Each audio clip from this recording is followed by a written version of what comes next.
আছেন শুভঙ্কর হালদার ভাই। শুভঙ্কর হালদার ভাই, আপনাকে স্বাগত জানাচ্ছি। আমরা আপনার কাছ থেকে জানতে চাই, শিবলিঙ্গ পূজা, সরস্বতী জন্ম কিভাবে হয়েছে, তুলসী দেবী কেন গাছ হলো, এই বিষয়গুলো যদি আমাদের একটু জানাতেন। অনেকেরই আগ্রহ বা অনেকেরই নেগেটিভ ধারণা আছে এই বিষয় সম্পর্কে। আপনি একটা একটা করে জিজ্ঞেস করেন, আমি একটা একটা করে উত্তর দিচ্ছি। হ্যাঁ, শিবলিঙ্গ জি, জবাব দেবো শিবলিঙ্গ না পূজার তুলসী কাহিনীটা, গাছের আগে জবাব দেবো? শিবলিঙ্গটা আগে বলেন, শিবলিঙ্গের পূজাটা কেন হয়, এটার আর প্রেক্ষাপট কি? শিবলিঙ্গটাকে আপনি কি মনে করেন? লিঙ্গ মানে ধরেন আমরা কিছু জানি না, আপনি মানে শিবলিঙ্গ, ফার্স্ট থেকে আমাদের আমাদের লিঙ্গ একটু নয়। শেখান। হ্যাঁ হ্যাঁ, আপনি আমার কথাটা এক মিনিট শোনেন। শিব লিঙ্গ নয়, লিঙ্গ। লিঙ্গ শব্দের অর্থ আলাদা, লিঙ্গ শব্দের অর্থ আলাদা। আপনি দুটোকে মিক্স করবেন না। আগে আপনি আপনি কি জানেন সেটা বলেন, তারপর আমি উত্তর দিচ্ছি। আপনি কি শিব লিঙ্গ জানেন ইয়া শিব লিঙ্গ জানেন?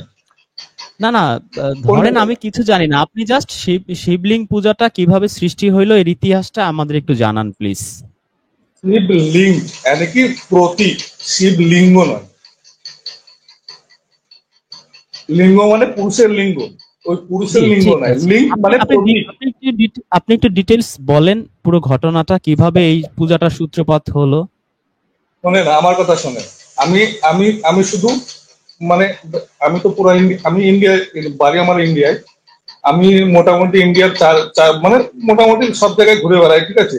কিন্তু আমি মুসলিমদের মধ্যে যে জিনিসগুলো দেখি, যে কট্টরপন্থী আর যে নেগেটিভ জিনিসগুলো, এই জিনিসগুলো কিন্তু আমি হিন্দুদের মধ্যে দেখি। আমার অনেক বন্ধু আছে মুসলিম, অনেক অনেক অনেক প্রচুর প্রচুর বন্ধু। আমি আমি কোরআন নিয়ে কথা বলতে যাচ্ছি না, বেদ নিয়ে কথা বলতে যাচ্ছি না, ঠিক আছে। আমি সিম্পল একটা কথা বলছি, মানুষ মানে সাধারণ মানুষের কথা বলছি। আপনি ছাড়েন না ওসব, মানে ওসব কথা। আমি সাধারণ মানুষের কথা বলছি, ঠিক আছে। সাধারণ মানুষের মধ্যে আমি এই ভেদাভেদটা দেখেছি। ইসলামদের মধ্যে, ইসলামিক ব্যক্তিদের মধ্যে যে একটা কট্টরপন্থী, ঠিক আছে, এই জিনিসটা আপনি হিন্দুদের মধ্যে পাবেন না। আর এই কট্টরপন্থীটা আসছে কোথায় থেকে? এইসব জিনিসের উত্তরগুলো আপনারা খোঁজেন আগে। জি, আপনি বলুন, আপনি শেয়ার করতে পারেন, আপনার কথা তো শত শত হাজার হাজার মানুষ শুনবে এরপরে আমি যখন আমরা এই আমি যাবে আর কি অন এয়ারে। স্যার, আমি আপনাকে কি বলছি, আমি একটা নর্মাল জিনিসগুলো বলছি আপনাকে, নর্মাল জিনিস, ঠিক আছে। এই মানে কেন হিন্দুরা কেন ইসলামিক কট্টরপন্থী হলো, কেন কট্টরপন্থী পন্থী হলো, এতে মোল্লাদের অবদানটা কি বলে আপনার মনে হয়? মোল্লাদের অবদান আমার মনে হয়, হয়তো মোল্লারা ঠিকঠাক ইসলামটাকে প্রচার করছে না, ইয়া তো ইসলামটা ঠিকই আছে, হয়তো ওরা জেনে শুনে কিছু বলতে চাচ্ছে না। এই দুটোর মধ্যে একটা হবে, হ্যাঁ ইয়া না, মানে নিজেদের স্বার্থ দুটোর সিদ্ধির মধ্যে জন্য। একটা হবে। ইয়া তো ইসলামটাকে জানে সব ঠিকঠাক, ওরা ও ভুল প্রচার করছে। ইয়া তো ঠিকঠাক জানে না, ঠিক আছে, আনাপ সানাপ প্রচার করছে। দুটোর মধ্যে একটা হবে আর কি, ঠিক আছে। কিন্তু আমি ওটা বলছি না, আমি ওটা বলছি না ইসলাম কিরকম কি না, আমি ওটা বলছি না। ওটা নিয়ে আমি কথা বলছি না, আমি কথা বলছি সাধারণত। যে সাধারণত বলতে, যে এখানে 10টা মুসলিম আছে, কিংবা এখানে 100 ঘর মুসলিম আছে। আমাদের এখানে অনেক রোহিঙ্গা মুসলমানও আছে, বাংলাদেশি মুসলমানও আছে। আমি কিন্তু বাঙালি, ঠিক আছে। কিন্তু আমি বাঙালি বাঙালি মুসলিমদের মধ্যেও জিনিসটা দেখেছি, রোহিঙ্গা মুসলিমদের মধ্যেও দেখেছি। আবার আমাদের ইন্ডিয়ার যারা মানে স্থানীয় মুসলমান, মানে আগাগোড়া যারা মুসলমান আর কি ইন্ডিয়ান নিবাস, তাদেরও দেখেছি। ইসলামদের মধ্যে যে একটা কট্টরপন্থী, মানে একটা যে মারামারি ভাব, একটা রাগারাগি ভাব, মানে একটা মানে বিভিন্ন ব্যাপার, এই জিনিসটা ইসলামের মধ্যে কেন আছে আমি ওটা বুঝে উঠতে পারি।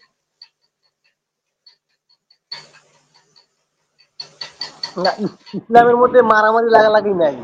ইসলামের মধ্যে স্যার মারামারি স্যার লাগালাগি নাই। স্যার, আপনি যারা 57টা স্যার স্যার স্যার 57টা কান্ট্রি, ইসলামিক কান্ট্রি। একটা দেশ বলেন আপনি যে সুখে শান্তিতে আছে, আছে একটা দেশ বলেন যে সুখে শান্তিতে ওখানে আছে, তো সেখানকার ওখানে নিয়ম মুসলিম, কানুন সবকিছু ভালো। কি আমারটা শোনেন প্লিজ, লিসেন টু মি। ওখানে মুসলিম আছে, ইসলাম নাই। মুসলিম আছে, ইসলাম নাই, বুঝতে হবে আপনার। ইসলাম তো ওখানে, মুসলিম ইসলাম আছে, কোন ইসলাম নাই। জায়গায় আছে? আমার কথা শুন, মুফতি মুফতি মাসুদ ভাই, এদের কথা আমরা শুনি, আমরা শুনি, ঠিক আছে। আমরা হিন্দু তো আমরা শুনি। আমার কথা হচ্ছে 1400 বছর আগে ইসলাম ধর্ম এসেছে, ঠিক আছে। আর না না, খ্রিস্টান ধর্ম 14 এসেছে 2000। শুরু থেকে, মানে আমি শুরু একটা থেকে, শুরু লমসম থেকে বলছি, ইসলাম। কোরআনটা হুম। কোরআনটা এসেছে, পুরো স্যার স্যার স্যার, কোরআনটা এসেছে। হয়তো কোরআনের আগে আপনি বলবেন ইয়ে এসছে ইয়ে ওর পরে ওর আগে অনেক নবী ছিল, ঠিক আছে, আপনি বলবেন আমরা তো শুনি, ঠিক না, আছে, শুভঙ্কর অনেক ভাই, নবী এসেছে। শুভঙ্কর দা, আপনি কি মনে করেন যে আপনার হিন্দু ধর্মে কোনো উগ্রতা নাই? হিন্দু কোনো ধর্ম না স্যার। আচ্ছা, সনাতন ধর্মে আর কোনো আপনি উগ্রতা সেটাই নাই? জানেন। আপনি না না, আপনি সনাতন ধর্মে সেটাই কোনো আপনি উগ্রতা বলেন নাই। আপনার কাছে আমি একটা কোশ্চেন করছি, মুসলিম ধর্ম না মজব না আগে না, সেটা বলেন। না না, আপনি তো অবশ্যই প্রশ্ন করবেন, আপনি কিন্তু আপনি আপনাকে তো আমার আমি ধর্ম অলরেডি 3-4টা প্রশ্ন করছি, আর আপনি আপনি কোনোটারই উত্তর হিন্দু ধর্ম দিচ্ছেন না। হিন্দু ধর্ম করে যাচ্ছেন। আপনি জানেনই না হিন্দু ধর্ম না আমি জানি, মানে আমি জানি যে হিন্দুস্তান সনাতন আমার ধর্ম তো শোনে আপনারা নেই। আপনারা ভাই, এটা তো আপনি আমাদের পর্যন্ত হিন্দু অপরাধ না। জানেন আপনি? আপনারা নিজেরাই পরিচয় দেন আরে সনাতন, ভাই, আবার নিজেরাই পরিচয় দেন হিন্দু। এটা তো আমরা পরিচয় দিই আরে না ভাইজান। আপনি পর্যন্ত হিন্দু, আপনি আপনি বাংলাদেশে বাড়ি, আপনার তো কি হয়েছে হ্যাঁ, ঠিক আপনি আছে, আমি জানেন? বুঝতে পেরেছি। জি হ্যাঁ, আমি জানি, হিন্দু আমি হিন্দু এটা কোনো জানি। ধর্ম না, ধর্ম আচ্ছা যাই হোক, সনাতন। আমার প্রশ্নটা হচ্ছে যে আপনি কি মনে করেন যে সনাতন ধর্মে কোনো উগ্রতা নেই? সনাতন ধর্মে উগ্রতা আছে, কিন্তু ওইগুলা দিন দিন ওটা রিফর্ম হচ্ছে। যেমন সতী দেহ প্রথা ছিল, ঠিক আছে, অনেক ফালতু ফালতু নিয়ম ছিল, সেগুলা দিন দিন রিফর্ম হচ্ছে, কিন্তু ইসলাম রিফর্ম হবে না, জীবনে না, জীবনে না। কারণ ইসলাম যদি রিফর্ম না হয় তাহলে ইসলাম, আমি কি বলবো, ইসলাম আর বেশি বলাটা ঠিক না, ঠিক আছে, ইসলাম যেদিন রিফর্ম হওয়া চালু হয়ে যাবে তখন ইসলাম ঠিক হয়ে যাবে। এমনি আপনি ইসলাম কোন জাতে? রিফর্ম হতেই হবে। আপনি কি ব্রাহ্মণ? আপনি কি ব্রাহ্মণ? স্যার স্যার আমি ব্রাহ্মণ না। তাহলে কোন কোন বর্ণের আপনি? আমি ব্রাহ্মণ না, আমার নাম শুভঙ্কর হালদার। আর আমরা হচ্ছে আমাদের গোত্র হচ্ছে কাশ্যপ গোত্র। আমরা গোত্র আচ্ছা মেনে আচ্ছা, চলি। এটা কি গোত্র বেদে আছে গোত্র নাকি যেটা এটা? বলে আমি এটা দেবো। কি বেদে আছে? হ্যাঁ এটা কি বেদে আছে, এই যে গোত্র প্রথা বা হ্যাঁ হ্যাঁ বর্ণ হ্যাঁ, প্রথা? বেদে আছে। হ্যাঁ হ্যাঁ, বেদে আছে। আর বর্ণ আছে, বর্ণ যেমন 4টে বর্ণ আছে, আমি মানি 4টে বর্ণ, ঠিক আছে, কিন্তু এমনটা নেই যে 4টে বর্ণের মধ্যে যারা যে ব্রাহ্মণ সেই বড় হয়ে যাবে, এমনটা না। যে শূদ্র, এমনি শূদ্র মানে ছোট, এমনি শূদ্র মানে ছোট না। নমশূদ্ররা কি আসলে বেদ ধরতে পারে এখন? মানে রিফর্ম কি হয়েছে? স্যার স্যার আমিও নমঃশূদ্র। বলেন বলেন, এবার জি, বলেন। আপনারা কি বেদ ধরতে পারেন? মানে এটা তো আগে এক সময় ছিল যে ধরতে পারতো না।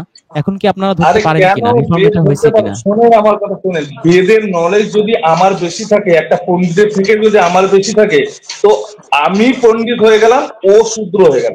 বুঝতে পেরেছেন ব্যাপারটা? মানে এটা এখন বেদের সম্ভব, নলেজ রিফর্ম যদি হওয়ার পরে আমার সম্ভব? বেশি থাকে, হুম, মানে এটা এখন সম্ভব, আগে তো সম্ভব ছিল না। অনেক কিছু জিনিস আছে যা আগে ভুল প্রচার হয়েছে, আমি বলছি না যে ভুল প্রচার হয়নি, অনেক অনেক হয়েছে, ঠিক আছে, হিন্দু ধর্মে অনেক ত্রুটি আছে, ও আমি মানি, ঠিক আছে, কিন্তু ওগুলো রিফর্ম হয়েছে। কিন্তু ইসলাম ধর্মটাকে আপনাদের রিফর্ম করতে হবে, অনেক জিনিস, অনেক ব্যাপার আছে। আপনি কিছুক্ষণ আগে বললেন যে না না, কিসের রিফর্মটা তো খুব বেশি 16,000 নাই, যে সতীদাহের বছরের জন্য। প্রথার কথা আপনি বললেন, এটা তো খুব বেশি দিন হয়নি রিফর্ম হয়েছে। হ্যাঁ হ্যাঁ স্যার, খুব বেশি দিন হয়নি, আগে আরো হবে। আমার কথা শোনেন, আপনি কিছুক্ষণ আগে বললেন যে শ্রীকৃষ্ণের 16,000 বউ ছিল। হ্যাঁ, বলেছিলেন কিনা স্যার? জি জি। 16,000 না না, বউ আমি না, আমি আপনার 16,000 কাছে আমি আপনার বতী কাছে এটা শব্দটা জানতে বউ চাইনি। শব্দটা আমি আমি আলাদা আলাদা আমি জিনিস, ঠিক না আছে, না, আপনি আমি দুটোকে মিক্স শিবলিঙ্গ, করে তো। আপনি কি শিবলিঙ্গ পূজার ইতিহাসটা জানেন কিনা? হুম, জানলে কি আপনি দয়া করে একটু শেয়ার করবেন আমাদের সাথে?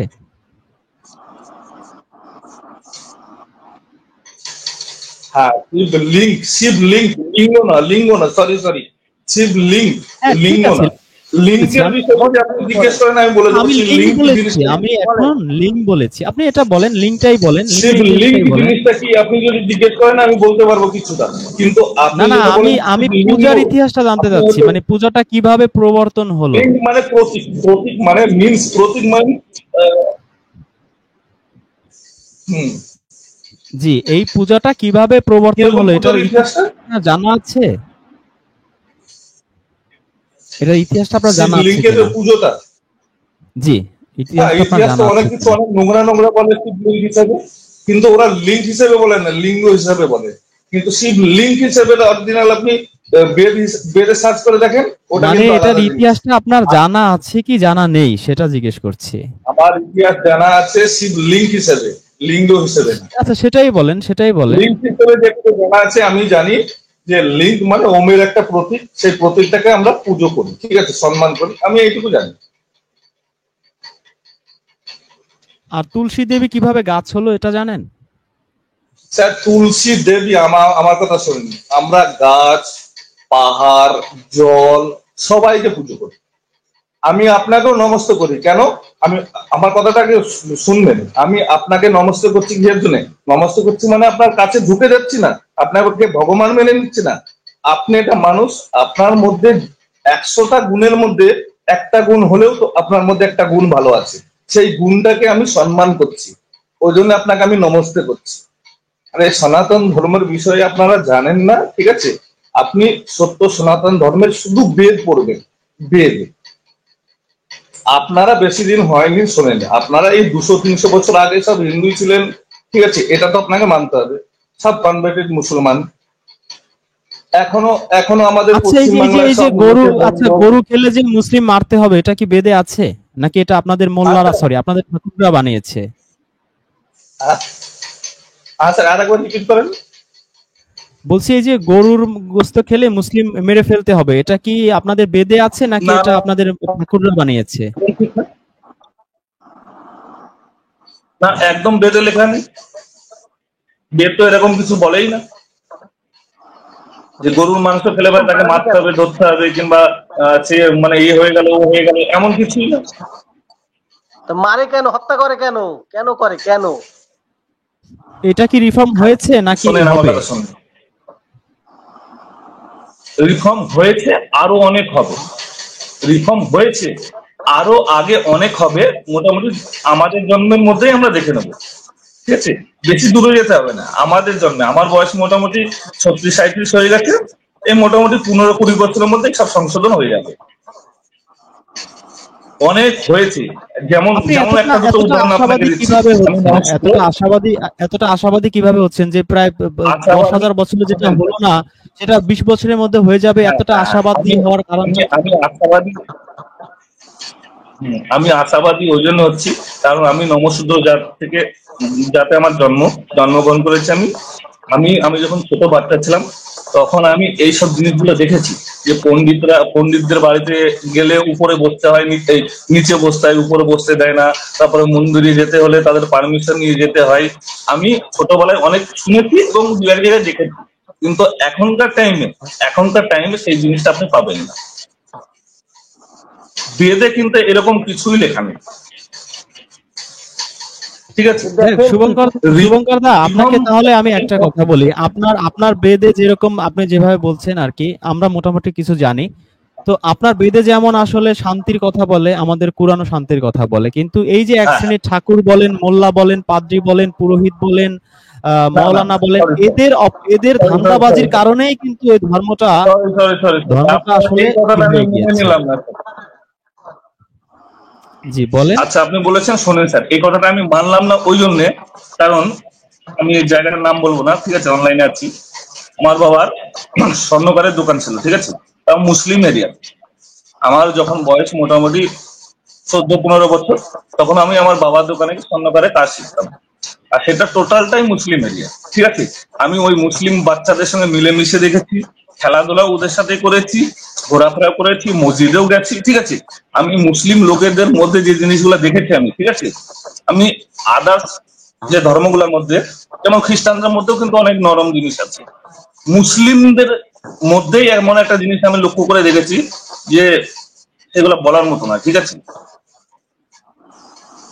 ধর্ম কিতাব কিতাব বই টই আমি এক সাইডে রাখলাম, আরে আগে মানুষ তো হতে হবে আমাদের, আগে মানুষ হতে হবে, তারপরে আমি ধর্ম মজহব, তারপরে ফিলিজন যা সব বলে মানুষ, সেগুলা পরে যাব, আগে মানুষ তো হতে হবে।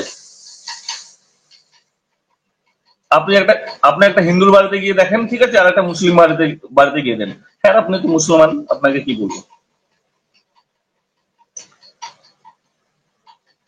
জি, ইমাম মেহেদী ভাই আছেন আমাদের সাথে, জামিল ভাই, আপনাদের যদি কোনো প্রশ্ন থাকে শুভঙ্কর দাকে আপনারা করতে পারেন। হ্যাঁ হ্যাঁ, অবশ্যই জিজ্ঞেস করেন, অবশ্যই। আচ্ছা, আমি একটা প্রশ্ন জিজ্ঞাসা করতে চাই রেজওয়ান সাহেব। উনি যে বললেন যে বেদে এরকম কিছু আছে কিনা, আপনি কি জানেন? বেদ বেদ পড়েছেন আপনি হালদার বাবু? এই বেদে হ্যাঁ যে হ্যাঁ গোমাংস খেলে তাকে একদম নৃশংসভাবে হত্যা করতে হবে, এই নির্দেশ তো রয়েছে। আপনি না, নেই, ঋগ্বেদ, বেদে নেই। আমি শোনেন, আমার আমি কথা শোনেন, আমি আপনি এক্স্যাক্টলি বেদ গ্রন্থের রেফারেন্সটা কথা বলে দিচ্ছি। আচ্ছা, আমি আমি বেদের লিঙ্ক শোনেন, দিচ্ছি, আপনি আপনি দেখান, রেফারেন্স রেজওয়ান বলার সাহেব আপনি আগে আমার দেখাবেন, হ্যাঁ? কথাটা আগে শুনে নেন, তারপরে রেফারেন্স দেন। আপনি রেফারেন্স দেবেন, আগে আমার কথাটা শুনেন, তারপরে রেফারেন্স দেবেন আপনি, তারপর আমি অ্যাকসেপ্ট করব। বেদ কার লেখা সেইটা আপনি আগে উল্লেখ করে দেবেন যে এই বেদটা ইনার লেখা। ঠিক আছে? বুঝতে অবশ্যই দেওয়া পেরেছেন? হবে, অবশ্যই দেওয়া হবে। হ্যাঁ, কার লেখা বেদ সেটা বলে না। আমি কিন্তু সবারই লেখা বেদ মানি না। যেমন হাদিসেও অনেক বুয়ো হাদিস আছে, বলেন না আপনারা যে এটা জাল হাদিস, এই হাদিস ওই হাদিস, সেরকম সনাতন ধর্মেও আছে। ঠিক আছে? তো আপনি ওরকম বলবেন, এমন বলবেন যাতে যেটা মানে গ্রহণযোগ্য। আপনি কি বলতে চাচ্ছেন যে আপনাদের বেদ আসলে বিকৃত হয়ে গেছে, বিভিন্ন ভার্সন বের হয়েছে? আরে আমাদের আমাদের সনাতন ধর্ম, অ্যাকচুয়ালি কি সনাতন ধর্ম যখন সবাই বলে যে সৃষ্টি শুরুয়াত থেকে হয়েছে, ঠিক আছে, তো আমিও মনে করি এরকম যে হ্যাঁ, সনাতন ধর্ম বলে কোনো ধর্ম আছে, কিন্তু সনাতন ধর্মটা এরকম ধর্ম না যে মানে জীবন বাঁচার একটা তালিকা, তার মধ্যে কোনো মানে গরম জিনিসটা থাকবে না। আমি এই জিনিসটা মানি। হ্যাঁ, আমি সবাইকে মানি, যেমন আপনাকেও মানি। আপনার মধ্যে যে ভালো জিনিসটা আছে তাকে আমি শ্রদ্ধা, সেই জিনিসটাকে আমি শ্রদ্ধা করি। আপনি বুঝতে পারছেন আমার কথাটা? যদি যদি একটা মসজিদের ইমাম হয় না, তাকেও আমি নমস্কার করবো, কারণ মসজিদের ইমামের মধ্যেও কিছু জিনিস আছে যেগুলো আমার শেখার মতো, যেগুলো ভালো জিনিস। সেই ভালো জিনিসগুলোকে আমরা সম্মান করি। জলকে পুজো করি, আর গাছকেও পুজো করি। গাছকে পুজো করি, গাছের থেকে আমরা লাভ উঠাই। জলকেও পুজো করি, জল পান করি। আমরা আমরা সূর্যদেবকে পুজো করি। সবার মধ্যে জি, ভগবান হালদার আছে। সাহেব, হালদার সাহেব, হ্যাঁ আপনার কাছে আমার একটা প্রশ্ন। পৃথিবীর মানুষকে আপনারা গরুর মাংস খাওয়ানো 1 নাম্বার রপ্তানিতে, সেই আপনারাই আবার গরুর মাংস খাইলে সেই মানুষদের হত্যা করেন, এটা কেমন হলো না? অথচ আপনারাই হ্যাঁ, পৃথিবীর একদম মানুষকে গরুর সঠিক, মাংস খাওয়ানো একদম। 1 নাম্বার বলেছেন আপনারা। হ্যাঁ, একদম আমি এর বিরোধী। একদম ঠিক বলেছেন স্যার। গরুর মাংস খাওয়ারও বিরুদ্ধে, এবং গরুর মাংস যারা খায় তাদের মারাটারও বিরুদ্ধে আমি। নন ভেজ গরুটাকে আমি সম্মান করি। শোনেন, গরুটাকে সম্মান করি কিসের জন্য বলছি শোনেন। গরুটাকে সম্মান ওই জন্য করি কারণ একটা একটা ছোট বাচ্চা, তার মা যদি মারা যায়, তো গরুর দুধে যা ভিটামিন আছে একটা মায়ের দুধেও বরাবর ভিটামিন আছে। মানে 95% হতে পারে, 99% হতে পারে, কিংবা 80% হতে পারে। আর কোনো জানোয়ারের দুধের মধ্যে এই ভিটামিনটা পাওয়া যায় না। ওই জন্য গরুটাকে মানি আমরা। ঠিক আছে? কিন্তু এমনটা বলবো না যে গরুর মাংস খাচ্ছে বলে তাকে কেটে ফেলে, মেরে ফেলে, এমন বলবো না। এমনটা না।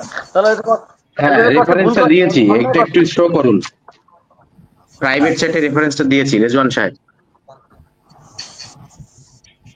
ওকে, আমি দেখছি, 1 মিনিট।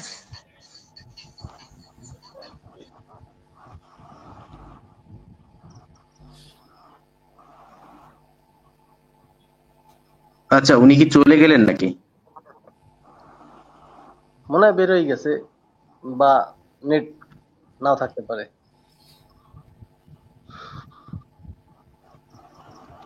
জি সজীব ভাই, সালামুন আলাইকুম।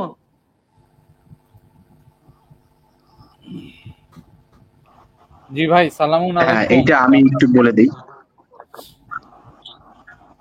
এটা হচ্ছে অথর্ববেদ। অথর্ববেদ পঞ্চম, এটা হচ্ছে আপনার 12 অধ্যায়, দ্বাদশ কাণ্ড, পঞ্চম অনুবাক, হ্যাঁ, এবং 7 নাম্বার সূক্ত। আপনি একটু নিচে আসুন রেজওয়ান বাবু, দেখুন এখানটা একটা আছে 7 নাম্বার সূক্ত। এটা যেমন প্রথম, দ্বিতীয়, এরকম 7-এ একটা সূক্ত আছে। 7 নাম্বার সূক্তটা একটুখানি পড়বো। হ্যাঁ, যেহেতু আমি মোবাইল থেকে আছি, আপনারা কেউ এটা পড়তে পারবেন?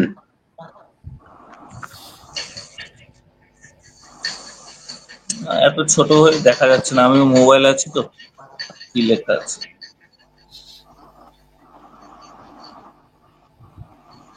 ঋষি কাশ্যপ দেবতা বঙ্গানুবাদটা পড়লেই হবে। অনুষ্ঠব গায়ত্রী। আচ্ছা, আমি আমি এই বইটা পড়ছি, আমি বইটা কার পড়ছি। লেখা? বঙ্গানুবাদটা হচ্ছে যে, হে অজ্ঞা, বধের হুম। অযোগ্যা ব্রহ্মগবি, ব্রহ্মগভীর অপহর্তাকে কর্তৃত করো, ভস্ম করো, সমূলে বিনাশ করো। সেই দেবহিংসকের স্কন্ধ ও মস্তক তীক্ষ্ণ ধারশালী বজ্রের দ্বারা ছেদন করো। সে যেন পাপ লোকে গমন করে। তার রোমসমূহ ছেদন করো, চর্মকে বিশ্লিষ্ট করো অর্থাৎ ছাড়িয়ে নাও। মাংসকে কর্তৃত করো, শিরাসমূহকে বিশুদ্ধ করো, অস্থিগুলোকে দগ্ধ করো, মজ্জারাশিকে ক্ষয়িত করো। তার অবয়ব গ্রন্থি সমুদায়কে শিথিল করে দাও। বায়ু তাকে দেবা পৃথিবী হতে বিতাড়িত করুক, ক্রোবেদ অগ্নি তাকে ভস্ম করুন। সূর্য তাকে স্বর্গ হতে দূরে নিক্ষেপ পূর্বক অর্থাৎ ধাক্কা মেরে বহিষ্কার করে ভস্ম করুন। আচ্ছা, আচ্ছা, এইটা এই আমি বইটা কার কোত্থেকে লেখা স্যার? দেখালাম, এইটা বলছি, একটুখানি হ্যাঁ, উপরে যান। দেখান একটু স্যার। এটা তো বেদ, এটা তো নির্দিষ্ট কারোর লেখা না, এটা অনুবাদক রয়েছেন, অনেকে অনুবাদক রয়েছেন। হ্যাঁ, তো এইটা হচ্ছে সম্ভবত হ্যাঁ হ্যাঁ, একটুখানি উপরে যান, দিলীপ অনুবাদটা কার মুখোপাধ্যায়ের লেখা অনুবাদক। সেটা দেখানো হবে, অনুবাদ আর ডেটটা দেখাতে হবে। একদম উপরে দেখুন লেখা কার আছে লেখা? অনুবাদকের নাম, একটুখানি বড় করুন। জি, অথর্ববেদ আমি সংহিতা দিলীপ মুখোপাধ্যায়। জি, এটা একটা সম্পাদক দিলীপ মুখোপাধ্যায়, আপনি সঠিক বলেছেন। স্যার আমি আপনাকে বলছি, আপনি এখন উত্তর না দিলেও অসুবিধা নেই। আপনি বই যদি পড়েন, বেদ যদি পড়েন, স্বামী দয়ানন্দ সরস্বতীর বই পড়বেন, ঠিক আছে? এর আলাদা আর আদার্স কোনো বই পড়ার দরকার নেই, ঠিক আছে? স্বামী আমি দয়ানন্দ দয়ানন্দ সরস্বতীর সরস্বতী। বইটা দিন, আমরা দেখি এখানে কি লেখা রয়েছে। আচ্ছা, বুঝতে পেরেছি তো আমি দাদা, এসব শুনুন না। বিষয়ে তর্ক করতে যাচ্ছি না, আমার কথা শুনুন। আমি এসব বিষয়ে তর্ক করবো না, কারণ আমি প্রচুর বই পড়েছি, এরকম জানা ফানা অনেক কিছু লেখা আছে বাংলায়, ঠিক আছে? আমি হিন্দি কিংবা সংস্কৃতির বই কথা বলছি। হিন্দিতে লেখা দিন না, ট্রান্সলেশন করা আছে। আমরা হিন্দি পড়তে আচ্ছা, জানি, আচ্ছা, আমরা হিন্দি অসীম পড়তে ভাই, জানি, অসুবিধা নেই। অসীম ভাই, আপনার মূল আর্গুমেন্টটা আসলে কি, সেটাকে একটু ক্লিয়ার করবেন? আমার মূল আর্গুমেন্টটা হচ্ছে এইটা, যে আপনি একটা প্রশ্ন করেছিলেন যে বেদে যারা যারা গো হত্যা করে বা যারা গরু ওকে হত্যা করে তাদের বিষয়ে বেদের নির্দেশনাটা কি। তো এই আমার মূল আর্গুমেন্টটা এটা হচ্ছে কি, বেদ এটাই বলে যারা গো হত্যাকারী তাদেরকে এইভাবে হত্যা করতে হবে, নৃশংসভাবে হত্যা করতে হবে। যেটা আপনি যেটা পড়েছেন সেটা যদি একটু বিশ্লেষণ করেন বাংলায়, আসলে দর্শকরা হয়তো বা বুঝতে পারেননি, আপনি যদি বাংলায় বিশ্লেষণ করেন তাহলে আপনি বুঝতে পারবেন যে কি বলছেটা কি এইখানটায়। এইখানে বলছে, হে অগ্না, বধের অযোগ্যা ব্রহ্মকবি। অগ্না হচ্ছে মানে গরুকে বোঝানো হয়, বা ব্রহ্মকবি মানে আহ, আপনাকে গরুকে বোঝানো হয়, বুঝলেন? ব্রহ্মকবির অপহর্তাকে কর্তৃত করো, মানে এই যে যে ব্রহ্মকবি এইটাকে যে অপহর্তা করে বা ধরুন কিডন্যাপ করে, হ্যাঁ, তাকে তাকে কেটে ফেলো, তাকে ভস্ম করো, সমূলে বিনাশ করো।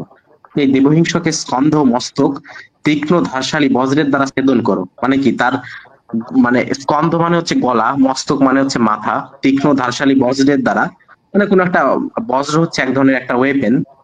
সো এইটার দ্বারা তাকে, আচ্ছা ইকো হচ্ছে খুব, একটুখানি মিউট করবেন প্লিজ, যারা কথা বলছেন না। Thank you. সো এই যে যে মানে কথাটা লেখা, যে তীক্ষ্ণ ধারশালী বজ্রের দ্বারা ছেদন করো, অর্থাৎ এই যে যে একটা ওয়েপেন দিয়ে তার তার মাথাটাকে কেটে ফেলো। নেক্সট কি বলছে, সে যেন পাপ লোকে গমন করে, হ্যাঁ, তার রোম সমূহ ছেদন করো, অর্থাৎ তার এই যে যে রোম, রোম বলতে হচ্ছে আপনার এই শরীরের আপনার ধরুন এই শিরাগুলোকে বা ভেন গুলোকে বোঝানো হয়। চর্মকে বিশ্লিষ্ট করো অর্থাৎ ছাড়িয়ে নাও, মানে ছাল ছাড়িয়ে নাও, হ্যাঁ, ছাল ছাড়িয়ে লঙ্কা লাগিয়ে দাও, এইটা হচ্ছে কথা।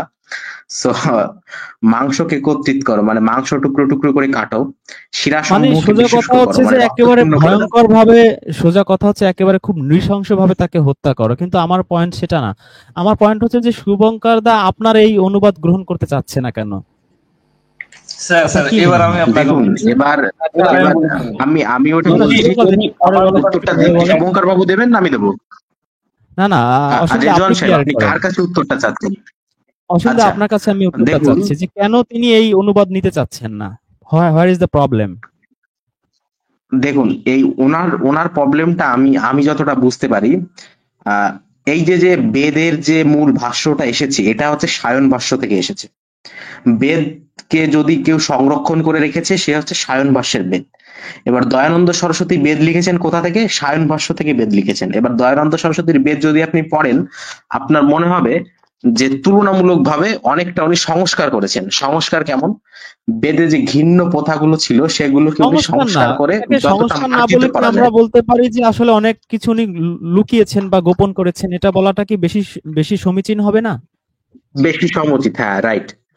সো উনি যেটা করেছেন, উনি উনি এই কাজটা করেছেন। বাট আপনি যদি অন্য, আপনি 10টা প্রকাশনীর বেদ পড়বেন, এই যে আমি আজকে দিলাম বাংলা লাইব্রেরির বেদ, অক্ষয় লাইব্রেরির বেদ, উইজডম লাইব্রেরির বেদ, আপনি 10টা লাইব্রেরির বেদ পড়বেন, সব দেখবেন এক।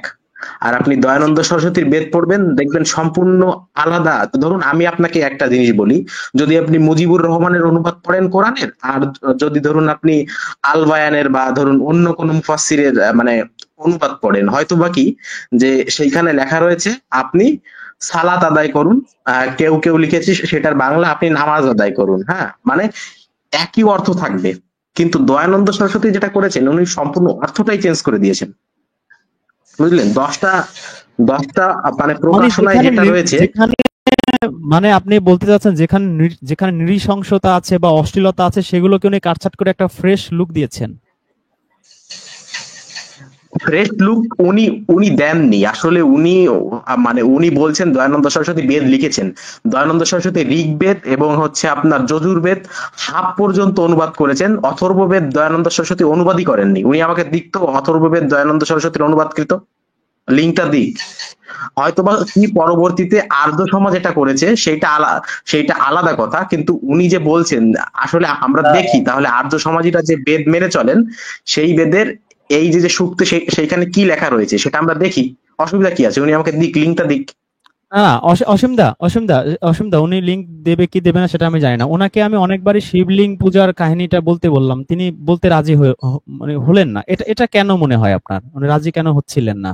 আসলে আমি আমি যেটা বলি, উনি উনি প্রথমত বলে আচ্ছা, উনি কি কি যেন বলতে চাচ্ছেন, উনি কি বলবেন রহসান সাহেব নাকি?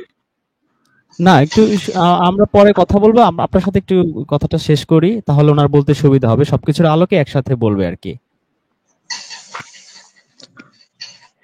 আচ্ছা, শিবলিঙ্গের যে যে কাহিনীটা আমি জানি না উনি শিব পুরাণ পড়েছেন কিনা, এবং মানে সত্যি কথা বলতে কি যে আপনি হয়তো বা জানেন, যেমন মনুসংহিতা, অন্যান্য সংহিতা অনুযায়ী ব্রাহ্মণরা ছাড়া এই ধরনের যে ধর্মগ্রন্থগুলো, এইগুলো শূদ্র বা অন্য কোনো বর্ণের লোকেরা পড়তে জানেন না। হ্যাঁ, এটা রেফারেন্স যদি চান আমি দিয়ে দিতে পারবো, অসুবিধা নেই। হ্যাঁ, সো জি। এইটা যে বিষয়টা সেটা হচ্ছে কি যে মানে অন্য কোনো বর্ণের মানুষেরা বেদ বা অন্য কোনো ধর্মগ্রন্থ পড়ার অধিকার রাখেন না। যদি সে পড়ে তাহলে তার পশ্চাৎদেশ কেটে দিতে হবে এমন ভাবে যাতে সে মারা না যায়। হ্যাঁ, হ্যাঁ, আমি এইটা আমি আমি আপনাকে দিয়ে ওরকমটাই দেবো, জানতাম, রেফারেন্সটা কিন্তু দিয়ে দেবো। আজকে শুভঙ্কর দা পুরোপুরি সেটা ডিনাই করলেন, হ্যাঁ, এই জন্য আমি রিয়েলি শকড। এবার এবার এবার আমি শুভঙ্কর বলি। বাবু যেটা বলছেন, আচ্ছা শিবলিঙ্গের কাহিনীটা শেষ করি শুভঙ্কর বাবু, তারপর বলুন। হ্যাঁ হ্যাঁ, বলেন বলেন। আচ্ছা, শিবলিঙ্গের যে কাহিনীটা, এইটা তো একটা অশ্লীল জিনিস। শিবকে আমরা একটা সুপিরিয়র গড হিসেবে মনে করি, বাট শিব যে কাজটা করেছিল, আপনি কি এইটা পড়েছেন কোথাও থেকে? মানে ওনার যে কাজটা আর কি, যে কেন ওনার লিঙ্গ কেটে পড়ে গিয়েছিল, এটা জানেন আপনি শুভঙ্কর বাবু? এইবার হাসালেন আপনি, এতক্ষণ পরে হাসালেন। আমি আমি এই বিষয়টা নিয়ে আলোচনা করতে যাচ্ছিলাম এর আগে, আপনি জয়েন হওয়ার আগে, যে শিব লিঙ্গ না শিব লিঙ্গ, আপনিও সেই একই জিনিসের মধ্যে পড়ে গেছেন। লিঙ্গ আচ্ছা, জিনিসটা আলাদা আর আমরা লিঙ্গ একটা জিনিসটা রেফারেন্সটাও আলাদা। দেখি তো নাকি, রেজওয়ান সাহেব, তাহলে আমরা একটা আপনি রেফারেন্সটাও দেখি। আমি তো আগেই বলে দিচ্ছি, শোনেন। আপনি 1 মিনিট আমার কথাটা শোনেন, তারপরে বলে নেন। রেফারেন্স কি আপনি আমি আপনাকে দিয়েছেন বলছি, আমাকে এসে এমন নাকি, মানে অনেক নাকি আগেরটাই এমন শো করছে? অনেক বই আপনি পাবেন যাতে, যেগুলো আপনি বলছেন না, আপনি যেভাবে বলছেন, আপনার কথা আমি ডিনাই আপনার কথা করছি শুনতে না। পাইনি রেজওয়ান সাহেব। না, বলছি যে আপনি যে রেফারেন্স দিয়েছেন সেটার মধ্যে নিচে যাব নাকি, মানে পৃষ্ঠা কি একই একই পেজে? না না না, ওইটা না। যদি বলেন আমি রেফারেন্স দিচ্ছি, শিব পুরাণের ও রেফারেন্স, আচ্ছা। সরাসরি না, শিব পুরাণ অবশ্যই থেকে অবশ্যই দেখাচ্ছি অবশ্যই অবশ্যই যে অবশ্যই আপনি যে যদি শিবের রেফারেন্সটা কেন দেন লিঙ্গ তাহলে কেটে পড়ে যায়। দর্শকদের বুঝতে সুবিধা হবে, তা না হলে তো দর্শকরা কনফিউজড হয়ে যাবে। কারণ আমিও যেটা জানতাম আসলে, আমি আজকে শকড হয়েছি শুভঙ্কর দা যেভাবে বলছে, মানে এখন আমি স্ট্রংলি করতে পারছি না, কিন্তু আমি এগুলো মোটামুটি ভালোভাবেই পড়েছিলাম, হ্যাঁ হ্যাঁ, ব্যাস ওই তো। কিন্তু আমার কাছে রেফারেন্স নাই আর কি এই মুহূর্তে। আপনি দিলে তো খুব ভালো হতো, ইভেন আমার জন্য ভালো হতো। হয়তো আমার ভুল থাকতে পারে, সেটা আমি আমার কাছে সংশোধন হয়ে যেত। নেই, থাকলে আমি দিয়ে দিতাম। হ্যাঁ, ঠিক আছে। আর আরেকটা কথা হচ্ছে, বাংলায় যতগুলা এই যে জিনিস, যে বইগুলা বাংলায় দেখাচ্ছে না, বাংলায় যতগুলো বই লেখা আছে আমি একটাকেও বিশ্বাস করি না। ঠিক আছে, এবার হিন্দিতে লেখা আছে স্বামী দয়ানন্দ সরস্বতী হোক কিংবা আর্য সমাজের হোক, ঠিক আছে, এগুলোকে আমি মানি। হ্যাঁ, আবার আপনাকে আর একটা কথা বলছি, ইসকনের বইয়ের মধ্যেও দু একটা ভুল ত্রুটি আছে, ওখানেও আবার আমি কিছু এগ্রি করি না, কিছু জিনিস এগ্রি করি না। ইসকন তো আপনারা জানেন হয়তো।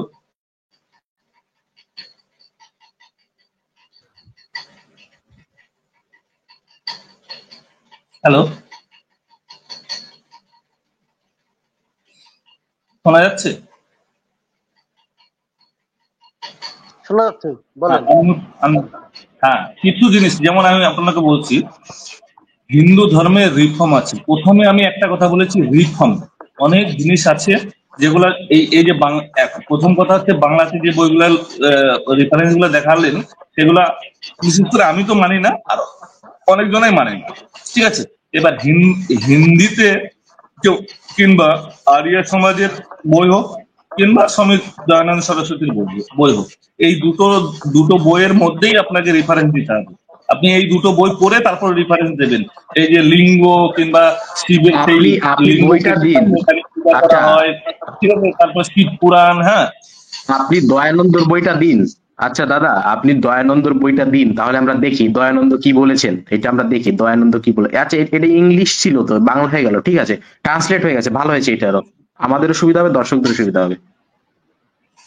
আপনার হিন্দিতে দেখালেও অসুবিধা নেই, ঠিক আছে, হিন্দিতে দেখেন, দেখান ওনাকে হিন্দিতেই দেখান, এটা তো গুগল ট্রান্সলেট হয়েছেন। হ্যাঁ, ঠিক আছে। জি, তাহলে এইটা তাহলে পড়ুন শুভঙ্কর দা, আপনারা, তাহলে বুঝতে মিউট পারবেন। করেন, আমি একটু পড়ি। নয়েজ হচ্ছে আপনার ওখান থেকে নয়েজ আসছে খুব। আচ্ছা, এখানে বলা হচ্ছে যে অধ্যায় 12, শিবলিঙ্গের রূপ ধারণের কারণ। স্যার, আপনি পড়ার আগে আমি একটা কথা বলি, তারপরে আপনি বলেন, পুরা বলেন, কোনো অসুবিধা নেই। জি একটা জি কথা জি, বলি, শিওর এই শিওর যে শিওর। উপরে লেখা আছে বাংলায় অধ্যায় 12 শিবের লিঙ্গ রূপ ধারণের কারণ। লিঙ্গ বলে শব্দ আলাদা, লিঙ্গ শব্দের অর্থ আলাদা, লিঙ্গ শব্দের অর্থ আলাদা। ঠিক আছে, এটা আপনি আপনি প্রথমেই যদি ক্লিয়ার এই করেছেন। বইটাই জি, আমি আমি বুঝতে সরাসরি পেরেছি। তো দেখছি শিবের লিঙ্গ, তা আমি না, আবার শুভঙ্কর আপনার দা, সঙ্গে কি কথা বলবো? শুভঙ্কর দা, আমি আপনার কথায় এগ্রি করেছি, কিন্তু আমি প্রথমে বলেছি ঠিক আছে, আমার ভুল হতে পারে, এটা কিন্তু আমি এগ্রি করেছি আপনি অলরেডি। আপনি ভুল বই আমরা জাস্ট, দেখাচ্ছেন, এবং এইসব বইগুলো আমরা বিশ্বাস করি না, আমরা মানি না। ঠিক আছে, আমরা একটু পড়ে দেখি কি বলা আছে, কারণ আমিও তো কিছু পড়েছিলাম। এরকম আপনাকে আমি হাজার হাজার বই দেখিয়ে দেবো, ছাড়েন না। এরকম এরকম বই ঠিক আছে। আপনাকে আমি আরো অনেক অনেক দেখিয়ে দিতে পারবো। ওসব বই আমাকে এখন দেখি লাভ নেই তো। দেখান না, তো, না, দুটো আপনাকে একটা দেখান আমাদের, দেখি কি লেখা। আমাকে আপনাকে অথেন্টিক বই দেখাচ্ছি দেখাতে না হবে, তো, এই বইয়ের কথা আমি মানবো। দর্শকদের। জি জি জি। যেমন আচ্ছা, সেই হাদিস, অসীম ভাই, সেই আমি কি হাদিস বলেন, বলবো? সেই হাদিস, তারপরে অসীম ভাই, কোরআন, সেই হাদিস, ওইগুলোর কথাই উনি মানে তো মানুষ। বলতে দিচ্ছেন না, আর ওনাকে একটু মিউট করুন, অথবা একটুখানি যাতে বলতে দেয় আচ্ছা, সেই ঠিক ব্যবস্থাটা আছে করুন। ঠিক আছে, আমি মিউট করলাম, আমি একটু পড়ি। শিবের লিঙ্গ রূপ ধারণের কারণ। ঋষিরা বললেন, হে সুত, ব্যাসের কৃপায় তুমি সব কিছু জানো, তোমার অজানা কিছুই নেই। তাই আমরা তোমার কাছে একটা প্রশ্ন নিয়ে এসেছি। শিবের লিঙ্গ রূপ সারা বিশ্বে পূজিত হয়, আপনি তাই বলেছেন, এর কি কোনো বিশেষ কারণ আছে? শিবের প্রিয়তমা পার্বতীর বাণী পৃথিবীতে তীরের আকারে শোনা যায়। হে সুত, এর কারণ কি? দয়া করে আপনি যে বিবরণটি শুনেছেন তা দিয়ে আমাদের কৌতূহল মেটান। সুতা সাঈদ: হে ব্রাহ্মণগণ, আমি ব্যাসের কাছ থেকে অন্য এক কল্পের গল্প শুনেছি। হে শ্রেষ্ঠ ঋষিগণ, আমিও একই কথা বলবো, দয়া করে শুনুন। দারুবন বনে ব্রাহ্মণদের মধ্যে পূর্বে যা ঘটেছিল তা দয়া করে শোনা যাক। আমি যেভাবে শুনেছি সেভাবেই তা বর্ণনা করব। দারুবন নামে একটা চমৎকার বন আছে, সেখানে অনেক মহান ঋষি ছিলেন, শিবের মহান ভক্ত, যারা সর্বদা শিবের ধ্যানে মগ্ন থাকতেন। হে মহান ঋষিগণ, তারা দিনে 3 বার অবিরাম শিবের উপাসনা করতেন। তারা বিভিন্ন ভক্তিমূলক স্তুতের মাধ্যমে শিবের প্রশংসা করতেন। একবার শিবের ধ্যানে মগ্ন প্রধান ব্রাহ্মণ ভক্তরা যজ্ঞের ডাল আনতে বনে গেলেন। ইতিমধ্যে শিব স্বয়ং তাদের ভক্তি পরীক্ষা করার জন্য একটা অত্যন্ত ভয়ঙ্কর রূপ ধারণ করে সেখানে এসেছিলেন। সে খুব মেধাবী ছিল, কিন্তু সম্পূর্ণ নগ্ন ছিল। একমাত্র অলংকার হিসেবে সে তার সারা শরীরে ছাই মেখেছিল। সেখানে দাঁড়িয়ে তার লিঙ্গ ধরে সে নানা ধরনের দুষ্টুমি দেখাতে শুরু করে। বনবাসীদের জন্য কিছু আনন্দদায়ক করার উদ্দেশ্যেই ভক্তদের প্রিয় শিব তার ইচ্ছায় বনে এসেছিলেন। এই দৃশ্য দেখে ঋষিদের স্ত্রীরা অত্যন্ত ভীত হয়ে পড়েন। অন্যান্য মহিলারা উত্তেজিত এবং অবাক হয়ে ভগবানের কাছে যান। কেউ কেউ তাকে জড়িয়ে ধরল, কেউ কেউ তার হাত ধরে রাখল। মহিলারা একে অপরের সাথে লড়াইয়ে মগ্ন ছিল। ইতিমধ্যে মহান ঋষিরা সেখানে এসে পৌঁছালেন। তাকে বিকৃত কার্যকলাপে লিপ্ত দেখে তারা ব্যথিত ও ক্রোধান্বিত হলেন। শিবের মায়ায় মোহিত হয়ে এবং শোকে ডুবে থাকা ঋষিরা বলতে শুরু করলেন, এ কে, এ কে? যখন নগ্ন ঋষি কোনো উত্তর দিলেন না, তখন মহান ঋষিরা সেই ভয়ঙ্কর পুরুষকে বললেন, তুমি বিকৃত আচরণ করছো, এটা বৈদিক পথ লঙ্ঘন করে, তাই তোমার লিঙ্গ মাটিতে পড়ে থাক। সুতা বলল, যখন তারা এই কথা বলল, সেই অবধূতের লিঙ্গ, যিনি ছিলেন অপূর্ব রূপের শিব, তৎক্ষণাৎ মাটিতে পড়ে গেল।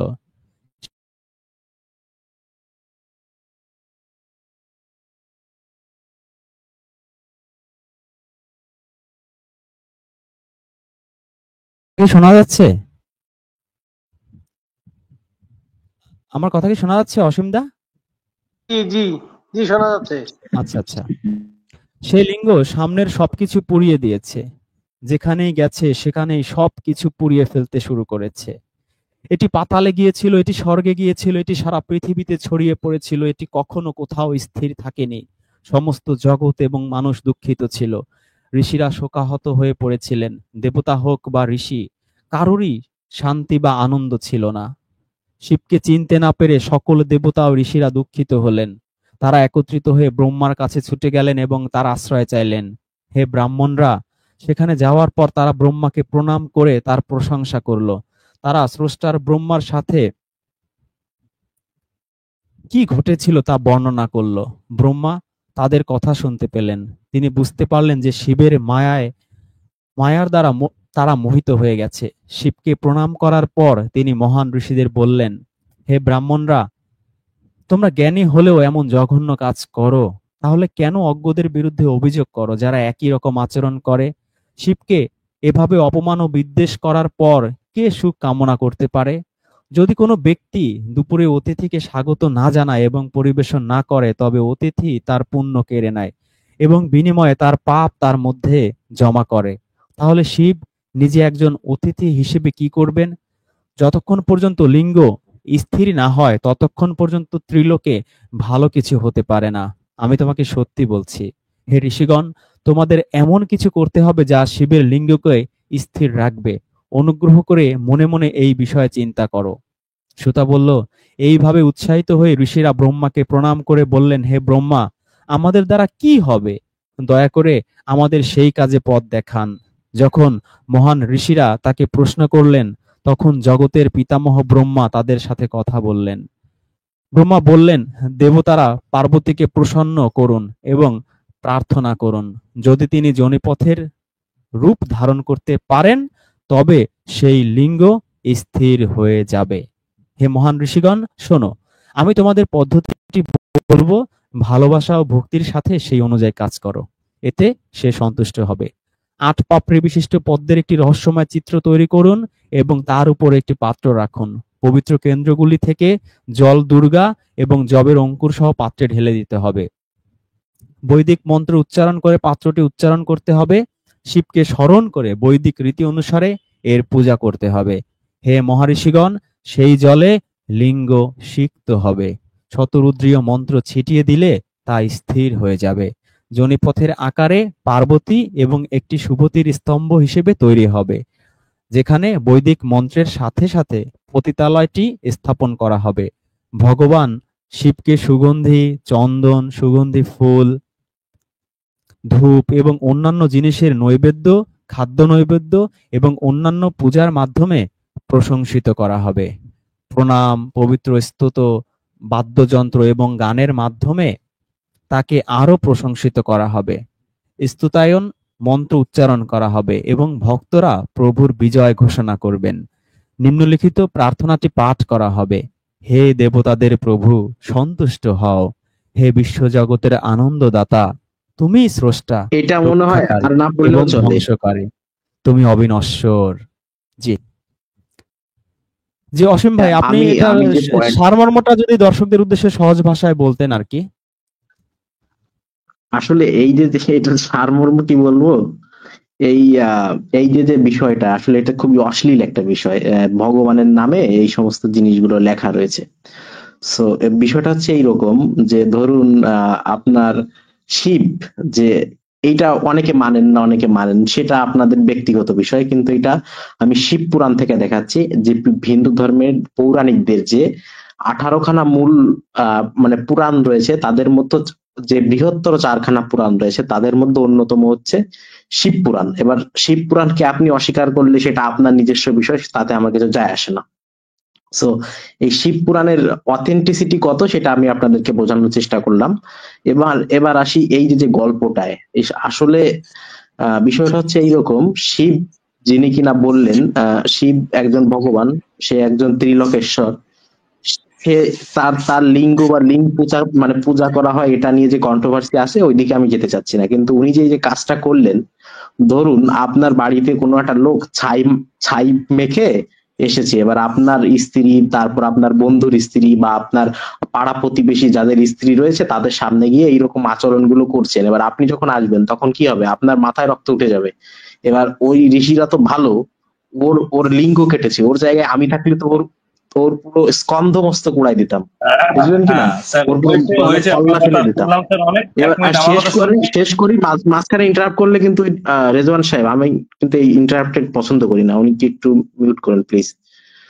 ওই আসলে এই যে কাজটা করছেন উনি, এইগুলো তো ভাই কি একটা অশ্লীল বিষয় না। সো উনি এই ধরনের আকাজগুলো করার পর তখন ওনাকে মানে বলা হয় যে যে বেটা, তুই বেটা শিব, তুই এবার একটা কাজ কর, তোর তোর তোর বেটার লিঙ্গ পড়ে যাক। হ্যাঁ, অভিশাপ দিচ্ছে, ঠিক আছে। এবার অভিশাপ দিলে ওই শিবের লিঙ্গ পড়ে যায়। এবার শিবের লিঙ্গ তো ভাই অস্থির হয়ে গেছে, একবার স্বর্গে ঢোকে, একবার পাতালে ঢোকে, একবার পৃথিবীতে ঢোকে। এবার মনে করেন পৃথিবী ধ্বংসের মতো অবস্থা এইখানে, যে যতটা বোঝা যায় আর কি। সো ওই তারপরে কি করলো, দেবতারা তো দেখছে মহা বিপদ, এবার এবার কি করা যায়। তখন এই যে শিবের এই যে দেবী পার্বতীকে বলল, পার্বতী তুমি একটা কাজ করো, এই শিবের লিঙ্গ থামাতে হলে আমাদের একটাই মানে পন্থা, সেটা হচ্ছে কি, তুমি যোনি রূপ ধারণ করো। যোনি মানে হচ্ছে কি, যোনি মানে হচ্ছে মেয়েদের লজ্জাস্থান, এই লজ্জাস্থানের রূপ বা মিলকে বোদা, এইটা হচ্ছে আরবিতে বলে। সো তুমি একটা কাজ করো, এই এই যে জিনিসটা তুমি আহ এই যে- এই এই পথটা তুমি, এই রূপটা ধারণ করো, তাহলে শিবের লিঙ্গটা এই তাণ্ডবটা থামাতে পারবে। কি শিবের লিঙ্গ যখন ওই যোনির ভিতর ঢোকে তখন সেই লিঙ্গ তাণ্ডব থেমে যায়, এইটা হচ্ছে কাহিনী। এবার আপনি যে কোনো শিবলিঙ্গ দেখবেন তার নিচে, শিবলিঙ্গের নিচে দেখবেন কি গোল করে একটা পাথর থাকে, যেটা দিয়ে শিবের মাথায় দুধ ঢাললে সেইখান দিয়ে দুধটা নেমে যায়। হ্যাঁ, তো শুধুমাত্র শিবলিঙ্গ বলে অনেকে, কিন্তু ওই নিচে যে পাথরটা, যে ভিতটা, সেটা কিন্তু মূলত দেবী পার্বতীর যোনি। হ্যাঁ, তো এইটা কিন্তু আপনারা মাথায় রাখবেন। এইটা হচ্ছে সারমর্ম বা সংক্ষিপ্ত গল্প। ব্যাস, বলবো এবার, পারমিশন আছে, বলা যাবে? হ্যালো। হ্যাঁ, আলাদা সাহেব বলেন বলেন বলেন। এবার বলি শোনেন, এই যে কথাগুলো বললেন, আমি একটা সনাতনী, ঠিক আছে, আমি এই সব কথাগুলো শুনলাম, ঠিক আছে। এই যে জিনিসটা আমি আমি আমি 100% এই জিনিসটা ভুল বললেন উনি। আর যে বই থেকে বলেছেন ওই বইটাকে তো আমি আমি তো বললাম যে ও আনাপ সানাপ বই থেকে বলছেন, এরকম অনেক বই আছে লেখা, ঠিক আছে, এটাও আমি জানি, ঠিক আছে। কিন্তু আমি একটা জিনিস লক্ষ্য করে দেখেছি, একটা ইসলামের বিষয়ে যদি এতক্ষণ এইসব কথা যদি মোহাম্মদের বিষয়ে আমরা বলি না, এতক্ষণ আমাদের গলা এখান থেকে উড়ে যেত। কিন্তু আপনি দেখেন, আমি একটা সনাতনী, কিন্তু আপনি না, এতগুলো কথা মোহাম্মদ, বলেন, কিন্তু আমার আচ্ছা, মনের না না, মধ্যে, শোনেন, আমার শুভঙ্কর মনের দা, মধ্যে শুভঙ্কর দা, শুভঙ্কর দা, শুভঙ্কর দা, মোহাম্মদ কি ল্যাংটা হয়ে মানুষের বউদের সামনে গিয়ে এই তার লজ্জাস্থান ধরে নাচানাচি করে তাদের উত্তেজিত করে এগুলো করছে?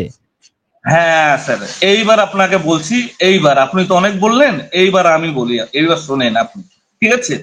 আপনি যেমন ভুয়ো মানে আলতু ফালতু গ্রন্থ নিয়ে বলছেন তো, এবার আমি সঠিক গ্রন্থ নিয়ে বলছি। এই যে কিছুক্ষণ আগে আপনি ভিডিওটা দেখাচ্ছিলেন, মুক্তি কিয়েবেস আচ্ছা শুভঙ্কর দা, আমি খুব সরি, আপনি টু দ্য পয়েন্ট কথা বলতে পারছেন না। আপনাকে আমি প্রশ্ন করেছি মোহাম্মদ কি এই যা আমরা শুনলাম এই টাইপের কোনো কাজ করেছেন? আপনি বলবেন হ্যাঁ করেছেন অথবা করেননি। আপনি সেটা না বলে আপনি মুফতি ইমরান ওদিক সেদিক দৌড়াদৌড়ি করছেন। এভাবে হলে তো ভাই আলোচনা জমবে না। যাই হোক, অসীম দা, আপনাকে আমি বলতে চাচ্ছি যে এই যে আপনি যেই গল্পটা আমাকে শোনালেন, আমি একটু ভিন্ন রকম গল্প শুনেছি বলতে আমি নিজে পড়েছিলাম আর কি।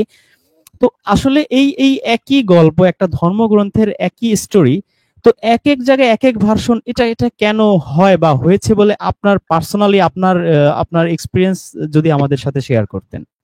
কি পড়েছেন আপনি, এবার আমাকে সেটা জানতে হবে আপনি কি ও পড়েছেন। আচ্ছা। আমি তো পুরাণ কম বেশি অনেক পুরাণই পড়েছি।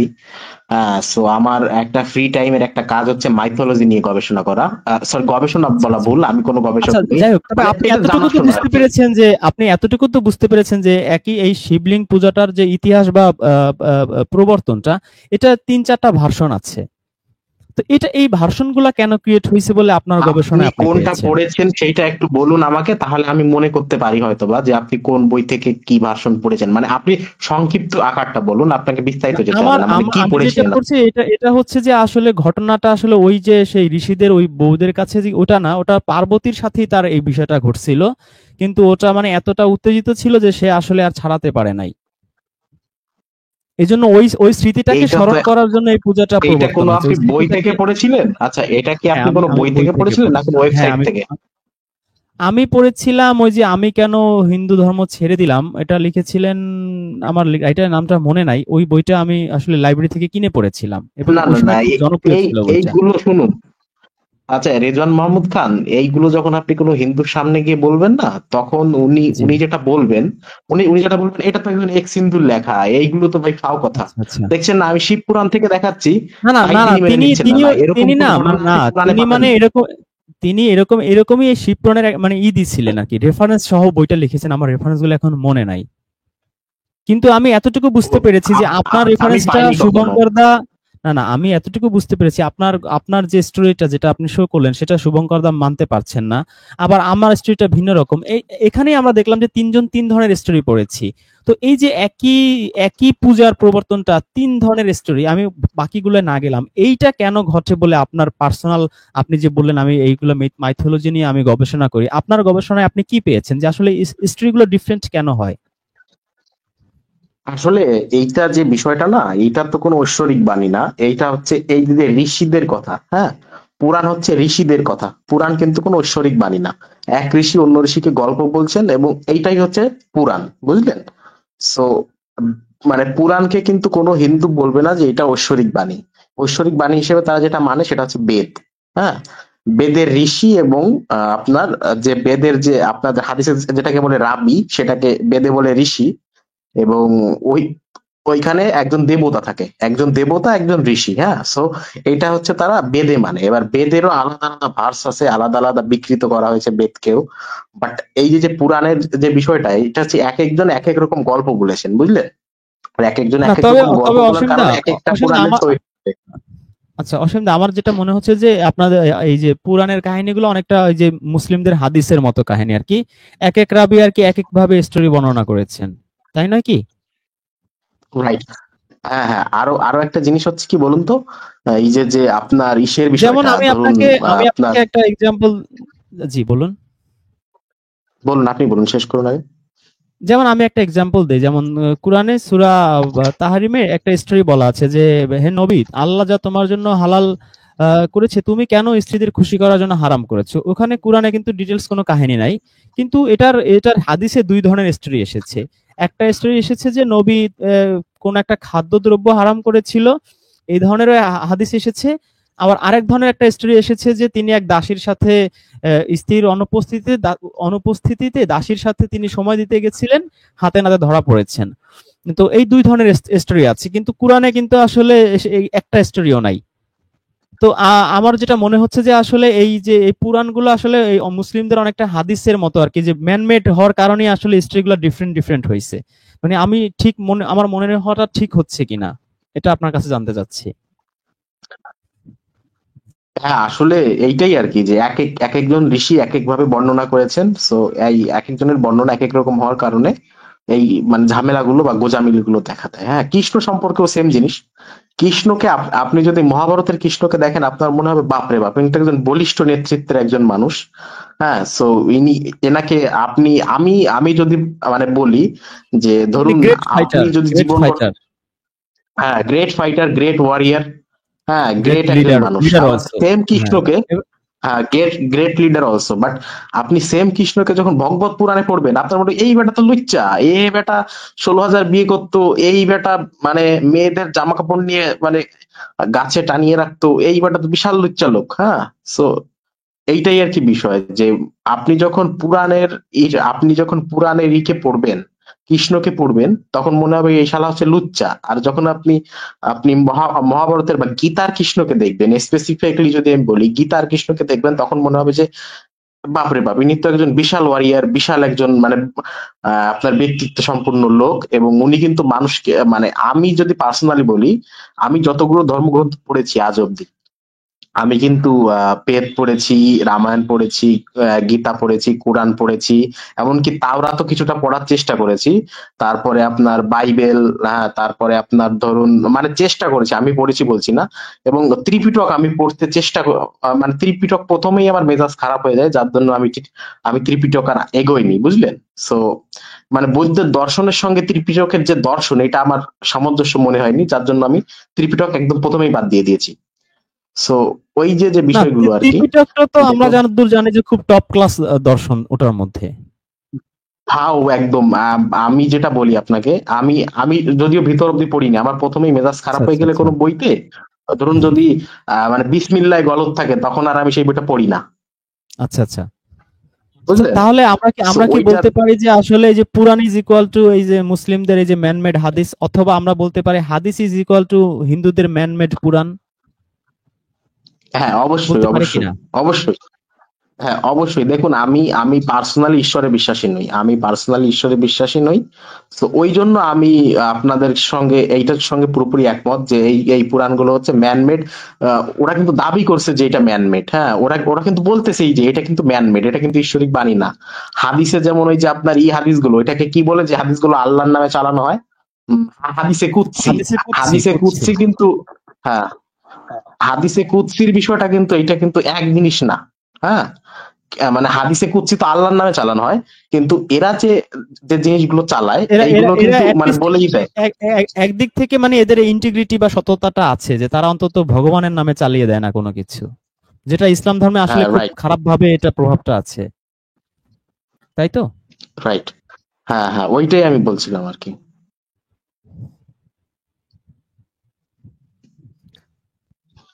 জি, আর এই আসলে শুভঙ্কর। এইটাই জি। বিষয়টা। আর আর আর যদি আপনি কখনো গীতা পড়েছেন রেজওয়ান সাহেব, আপনাকে আমি পার্সোনাল কোশ্চেনটা করি। না, আমি আপনাকে যেটা বলেছি আর কি, আমি ওই যে ওয়ারিয়ার লিডার এই টাইপের ক্যারেক্টারটাই আমি পেয়েছি, কিন্তু যে এই যে ওয়াজ মাহফিলে শুনেছি যে ওই আপনি যে ক্যারেক্টারটা বললেন ওইটা, তো দুইটা আমার মাঝে মধ্যে রাইট। কনফিউজ হতাম, কি ব্যাপার, ঘটনা কি, স্ত্রী দুইটা কেন? কিন্তু আজকে আপনার সাথে পরিচিত হয়ে আসলে আমার ভালো একটা জিনিস শিখলাম, যে আসলে ম্যানমেড হওয়ার কারণে এই কাহিনীগুলো ঘটছে আর কি, এক একজন এক এক ভাবে স্টোরি বলছে। এবং যে কোনো হ্যাঁ, হাদিস এবার যেমন এবার নবীর নামে না চালালে বা আল্লাহর নামে না চালালে এটা মার্কেটে চলে না, ঠিক তেমনি যে কোনো পুরাণের স্টোরি গুলা এগুলা আসলে এইভাবে ধর্মগ্রন্থ আকারে না চালালে আসলে মার্কেটে চলতো না, দেখি তারা এইভাবে চালিয়েছে, যে মুনিরা রাইট, বলে রাইট। গেছে, দেখুন, ঋষিরা বলে গেছে। জি জি জি, বলুন। আচ্ছা দেখুন, আপনি ধরুন একটা জিনিস সৃষ্টি করলেন, হ্যাঁ, যেমন আমি যদি আপনাকে স্পেসিফিকলি বলি, আম, ভগবত মহাপুরাণ, এইটা যে 18খানা পুরাণ রয়েছে, তার মধ্যে 4খানা রয়েছে মহাপুরাণ। এই মহাপুরাণের মধ্যে সব থেকে যেটা গ্রহণযোগ্য, যেমন আপনাদের এই যে যে বুখারি হাদিসের মতো, সেরকম একটা গ্রন্থ হচ্ছে ভগবত মহাপুরাণ, হিন্দুদের কাছে গ্রহণযোগ্য। এবং যারা ইসকনি বা যারা ইসকনের যারা অনুসারী বা ইসকনের যারা বৈষ্ণব, তাদের কাছে কিন্তু পঞ্চম বেদ হিসেবে এটাকে আর কি করা হয়। মানে পঞ্চম বেদ মানে বেদের পরে সব থেকে গ্রহণযোগ্য কিতাব হিসেবে এটাকে তারা গ্রহণ করে, সেটার নাম হচ্ছে শ্রীমৎ ভাগবত মহাপুরাণ। এই শ্রীমৎ ভাগবত মহাপুরাণে এমন এমন অশ্লীল কাহিনী আছে, এটা আপনি বটতলার চটি বইতেও পাবেন না। যেমন কি ঈশ্বর একটা জিনিস সৃষ্টি করলো, মানে ঈশ্বর বলতে সেখানে ব্রহ্মাকে বোঝানো হচ্ছে। মানে বেদ ছাড়া অন্য কোনো ধর্মগ্রন্থে পার্টিকুলারলি সেইভাবে ঈশ্বরের কোনো আমি অস্তিত্ব মানে মানে ডিরেক্ট ঈশ্বরের সঙ্গে যে কানেকশনটা, সেটা বেদ ছাড়া আপনি অন্য কোনো গ্রন্থে আমি অন্তত পাইনি, মানে ঈশ্বরের নাম করে। হ্যাঁ, যেমন আপনাদের মানে হাদিসে মোহাম্মদ বলল, মোহাম্মদ বলল, মোহাম্মদ বলল, সেরকমই এই যে যে ভগবত পুরাণে এই দেবতারা কি করছে এইটার হচ্ছে ইটা আছে। হ্যাঁ, সো এখানে এরকম একটা মানে ঘটনা রয়েছে যে ব্রহ্মা একবার কি করলো, অসুর সৃষ্টি করলো, বুঝলেন? অসুর সৃষ্টি করলো। অসুররা অত্যন্ত কামপীড়িত হয়ে গেল, মানে কামপীড়িত মানে ওরা সিডিউস হয়ে গেছে সেক্সুয়ালি।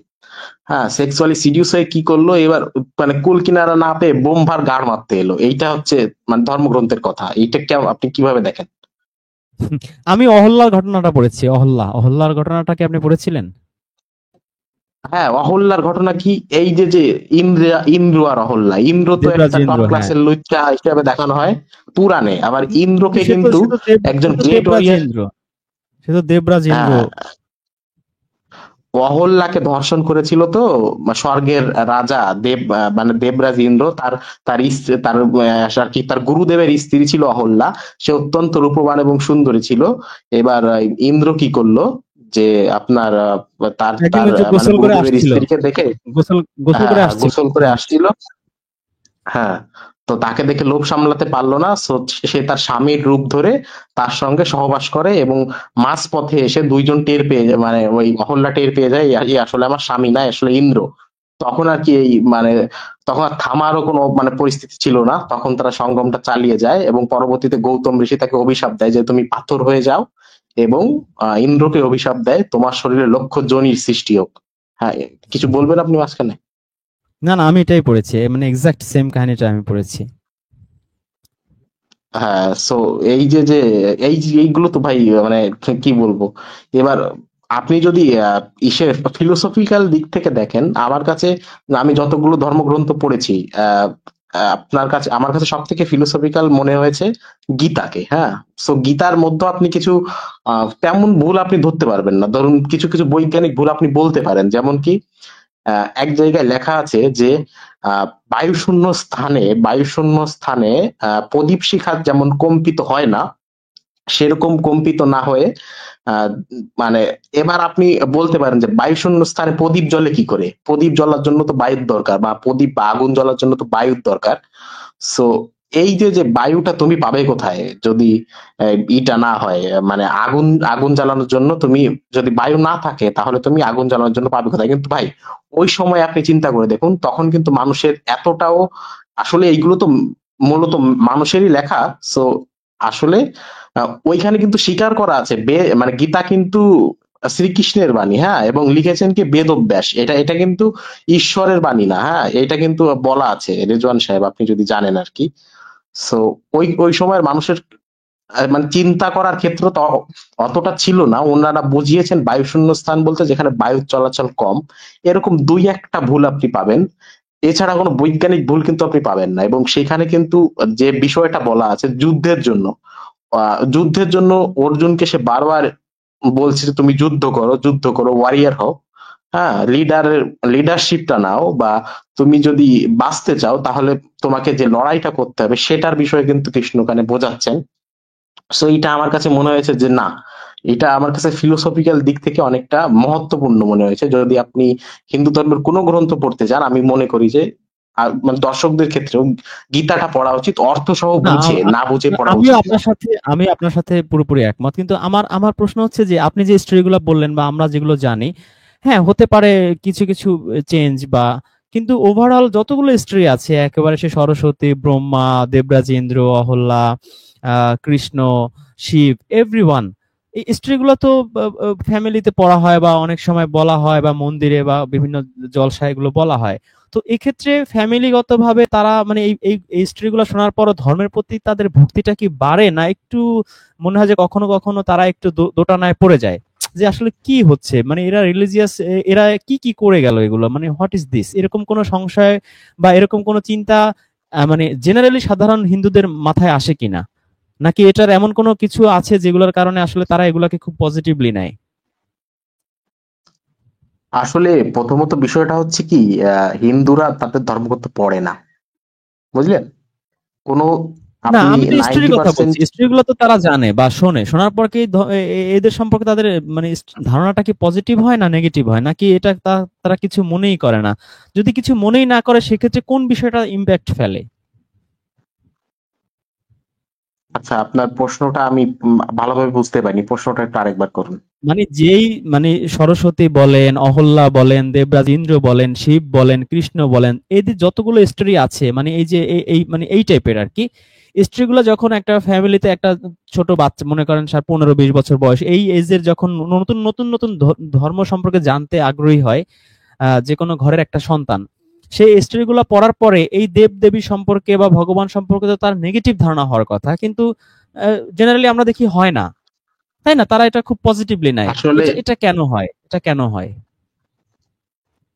আসলে আমি যে বিষয়টা আমি আপনাকে বলি, দেখুন, মুসলমানদের মধ্যেও কিন্তু আপনাকে আমি সহজ করে যদি বোঝাতে চাই তাহলে একটুখানি ব্যাখ্যা দিতে হবে। সেটা হচ্ছে কি, মুসলমানদের মধ্যে যারা হাদিস পড়ে, হাদিসে বিশ্বাসী, এবং নবী মোহাম্মদ কিন্তু বলতো যে তোমরা কি করো, গালাগালি করো, লোকেদেরকে গালাগালি করো, কি যে যদি কেউ বংশ গৌরব নিয়ে তাদের মানে ইটা দেখায়, তাহলে তুমি বলে, এই বেটা তুই তোর বাপের লিঙ্গ চোষ বা তুই তোর বাপের লিঙ্গ কামড়া। এটা হচ্ছে একটা সহি হাদিস।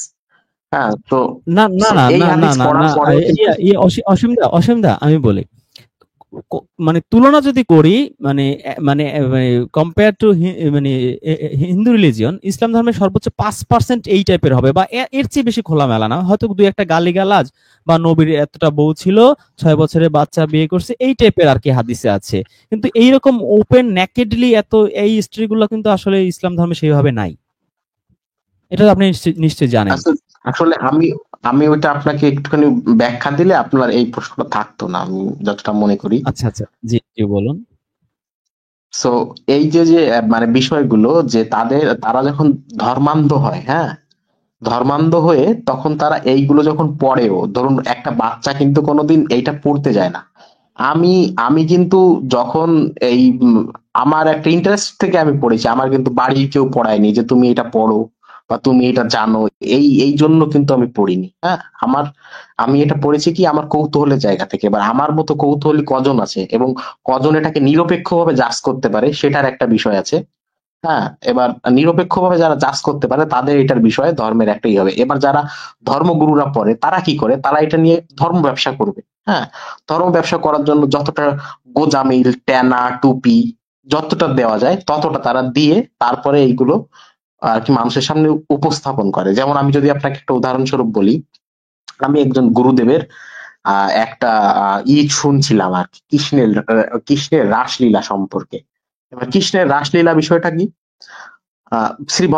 শ্রীমদ ভগবত পুরাণের স্কন্দ 10 অধ্যায় সম্ভবত, আমি শিওর না, 34 এরকম হবে। স্কন্দ 10 এটা আমি শিওর। এবার অধ্যায় হচ্ছে, যাই হোক আমি শিওরলি বলতে পারছি না, আপাতত মনে নেই, তবে আমার সব ওয়েবসাইটে সব আমার সাজানো আছে, আমি যে কোনো সময় যদি কেউ রেফারেন্স চায় আমি দিয়ে দেবো, অসুবিধা নেই। সো এই যে যে কৃষ্ণ কি করে, যে তার অনেকগুলো সখী নিয়ে রতিক্রিয়া শুরু করে, মানে কি গ্রুপ সেক্স। হ্যাঁ, গ্রুপ সেক্সটা কি, এবার তার তার যে সখীরা আছে তাদের সবাইকে ডাকে। হ্যাঁ, ডেকে তাদের কারো কারো স্তনে একটা মানে চিপ দেয়, কারো কারো লিপ কিস করে, কারো কারো পান চিবিয়ে গালের মধ্যে ঢোকায় দেয়। হ্যাঁ, এরকম ভাবে 10-12 জন সখীর সাথে সে সে রাতের বেলা এই কাজটা করে, এটাকে বলা হয় রাসলীলা। এটা হচ্ছে ধর্মগ্রন্থ ওইটা কি অনুযায়ী। আমি ওটা গোপী গোপী, ওদেরকে গোপী বলে ডাকা হয় তাই তো? যেটা ওই যে হ্যাঁ, হ্যাঁ, শুভঙ্কর দা বলতে চাইছিলেন যে ওটা বউ না, ওটা গোপী। হ্যাঁ, গোপী। এবার উনি উনি যে 16,108টার কথা বললো না, ওইটার আমি ব্যাখ্যা দিচ্ছি পরে। কিন্তু এই যে যে গোপীদের এরা কিন্তু ভাই আবার আরেকজনের বউ, বুঝলেন তো? এরা কিন্তু যে না অবিবাহিত, বিষয়টা কিন্তু এমন না, এরা কিন্তু আরেকজনের বউ। কৃষ্ণ কিন্তু এদের বিয়ে করেনি, কখনোই বিয়ে করেনি। হ্যাঁ, সো এরা ছিল কৃষ্ণের গার্লফ্রেন্ড, বা বলতে পারেন যে এক্সটার্নাল অ্যাফেয়ারের গার্লফ্রেন্ড। কারণ ওই গোপীদের কিন্তু আগের থেকে স্বামী ছিল। হ্যাঁ, এই যে যে মানে মানুষের মানে চটি গল্পর অনুযায়ী যেটা আর কি, মানে একদম কি বলবো আর। হ্যাঁ, সো কৃষ্ণ কি করতো, তাদেরকে ডেকে নিয়ে এই ধরনের কাজগুলো করতে। এবার ধর্মগুরুরা কিভাবে দেখায়, দেখো কৃষ্ণ হচ্ছে প্রেমের দেবতা, তিনি প্রেম বিলিয়ে দিয়েছেন। হ্যাঁ, তিনি মানুষের মাঝে প্রেমের প্রতিষ্ঠা করার জন্য তার সৃষ্টির সঙ্গে কিভাবে রঙ্গলীলা করেছেন এইটা দেখো। তিনি হচ্ছেন সৃষ্টিকর্তা, কৃষ্ণ সৃষ্টিকর্তা, মানে সৃষ্টিকর্তা করলে কোনো দোষ নাই। হ্যাঁ, সৃষ্টিকর্তা তার সৃষ্টির সঙ্গে প্রেম করেছেন, এতে খারাপ কি আছে? তারা এইভাবে এটাকে গোঁজামিল দেয় এবং এটাকে আরো জাস্টিফাই করার চেষ্টা করে। না, শ্রী চৈতন্য দেব তো এই কৃষ্ণের প্রেমে বিলিয়ে গেছেন এবং এটা খুব জনপ্রিয় হয়েছিল। তো তাহলে কি তিনি এই এই আচ্ছা, বিষয়টাকে শ্রী এই এই চৈতন্য দার্শনিক রূপেই তিনি তাহলে প্রচারটা করেছিলেন, তাই না? না না না না না না, এইটা পুরোপুরি ভুল কথা। আপনি যদি চৈতন্য চরিতামৃত পড়েন তাহলে এইটার আপনি বুঝতে পারবেন আসলে কি হয়েছে। দেখুন, আপনি যখন একটা ধর্মান্ধ সমাজ, যে যে সমাজে এতটা রেডিক্যাল সমাজ, যেখানে মানুষের স্বামী মারা গেলে তাকে পুড়িয়ে দেওয়া হচ্ছে, মানুষের স্বামী মারা গেলে তাকে পুড়িয়ে দেওয়া হচ্ছে, মানুষের মানে মানে এতটা রেডিক্যাল যে কেউ মানে যদি কোনো শূদ্র কোনো কুয়ো থেকে জল খেয়ে নিচ্ছে তাকে একদম কানে সীসা ঢেলে হত্যা করা হচ্ছে, যদি কোনো শূদ্র বই পড়ছে তার এক কান দিয়ে গরম শলাকা ঢুকিয়ে অন্য কান দিয়ে বের করে দেওয়া হচ্ছে, মানে উত্তপ্ত লোহা বলতে, মানে গরম শলাকা বলতে উত্তপ্ত লোহা, লোহার রড যেটাকে বলে। সো এরকম একটা সমাজে দাঁড়িয়ে সে সে যদি বলে যে আমি নতুন একটা পথের প্রবর্তন করেছি, আসো আমার সঙ্গে সবাই করো, তখন তার পিছে কিন্তু বেশি লোক পাবে না। হ্যাঁ, যেটা এই হাদিসের অনুযায়ী আপনি দেখবেন। আচ্ছা, আমাকে কি শোনা যায় রেজন সাহেব? জি জি জি। হ্যাঁ, মানে আমি যতটা মানে মানে বোঝাতে পারছি কিনা জানি না, তবে মানে কৃষ্ণ যেটা করেছেন সেটা হচ্ছে উনি মানে শ্রী চৈতন্য দেব যেটা করেছেন যে মানুষের মাঝে কৃষ্ণ প্রেমের একটা ভাবামৃত নিয়ে এসে, হ্যাঁ, সেই ভাবামৃতের মাধ্যমে মানুষের মধ্যে জাত ভেদ, বর্ণভেদ এবং সমাজের যে সমস্ত কুসংস্কার ছিল তৎকালীন সময়ে, সেইগুলোকে সেইগুলোকে দূর করার উনি একটা।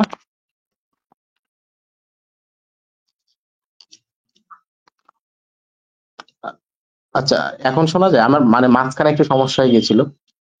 না, আমি তো জি পুরোটাই শুনতে পেয়েছি স্পষ্ট। আচ্ছা, তখন উনি উনি যেটা করেছিলেন যে মানুষকে একটা পথে আনার জন্য, যে আসো তোমরা সবাই কৃষ্ণ নাম করো, এবং মানুষের মাঝে এই জাতি ভেদাভেদ দূর করার জন্য তা সে যে আন্দোলনটা চালিয়েছিল এইটা হচ্ছে সেই কৃষ্ণ চরণ বা মানে কৃষ্ণ ভাবামৃত। হ্যাঁ, সো উনি উনি যে কাজটা করেছিলেন সেটা হচ্ছে সম্পূর্ণভাবে আলাদা, কিন্তু উনি জাতিভেদটা দূর করতে চেয়েছিলেন সমাজ থেকে। এই একই কারণে তাকে হত্যা করা হয় এবং হত্যা করে জগন্নাথের মন্দিরে তার তার লাশ একদম শেষ করে দেওয়া হয়। মানে শ্রী চৈতন্য দেব কিভাবে মারা গেছে এটা জানেন কি?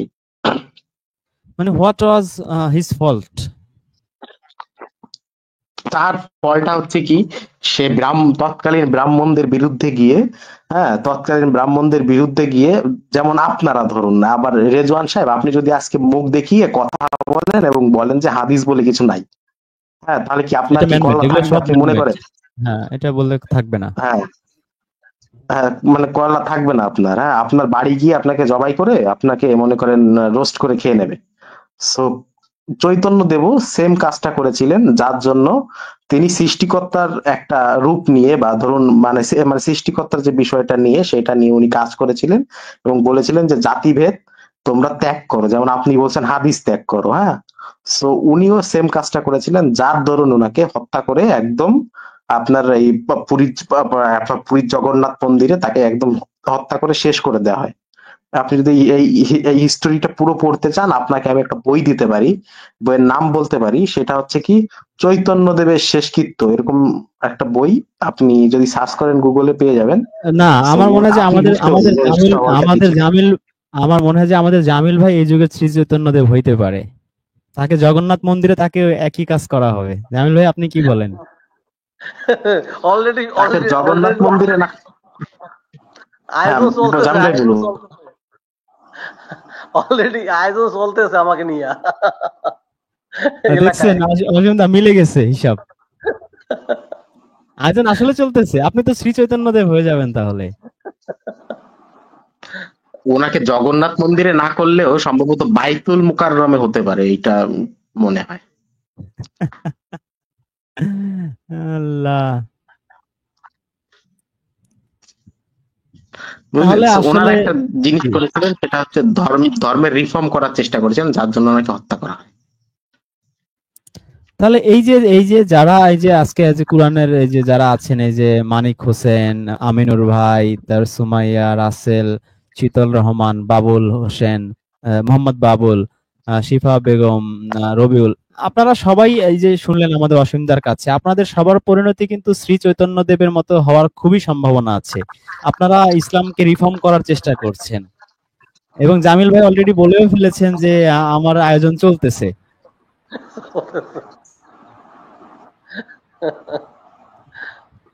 নাকি?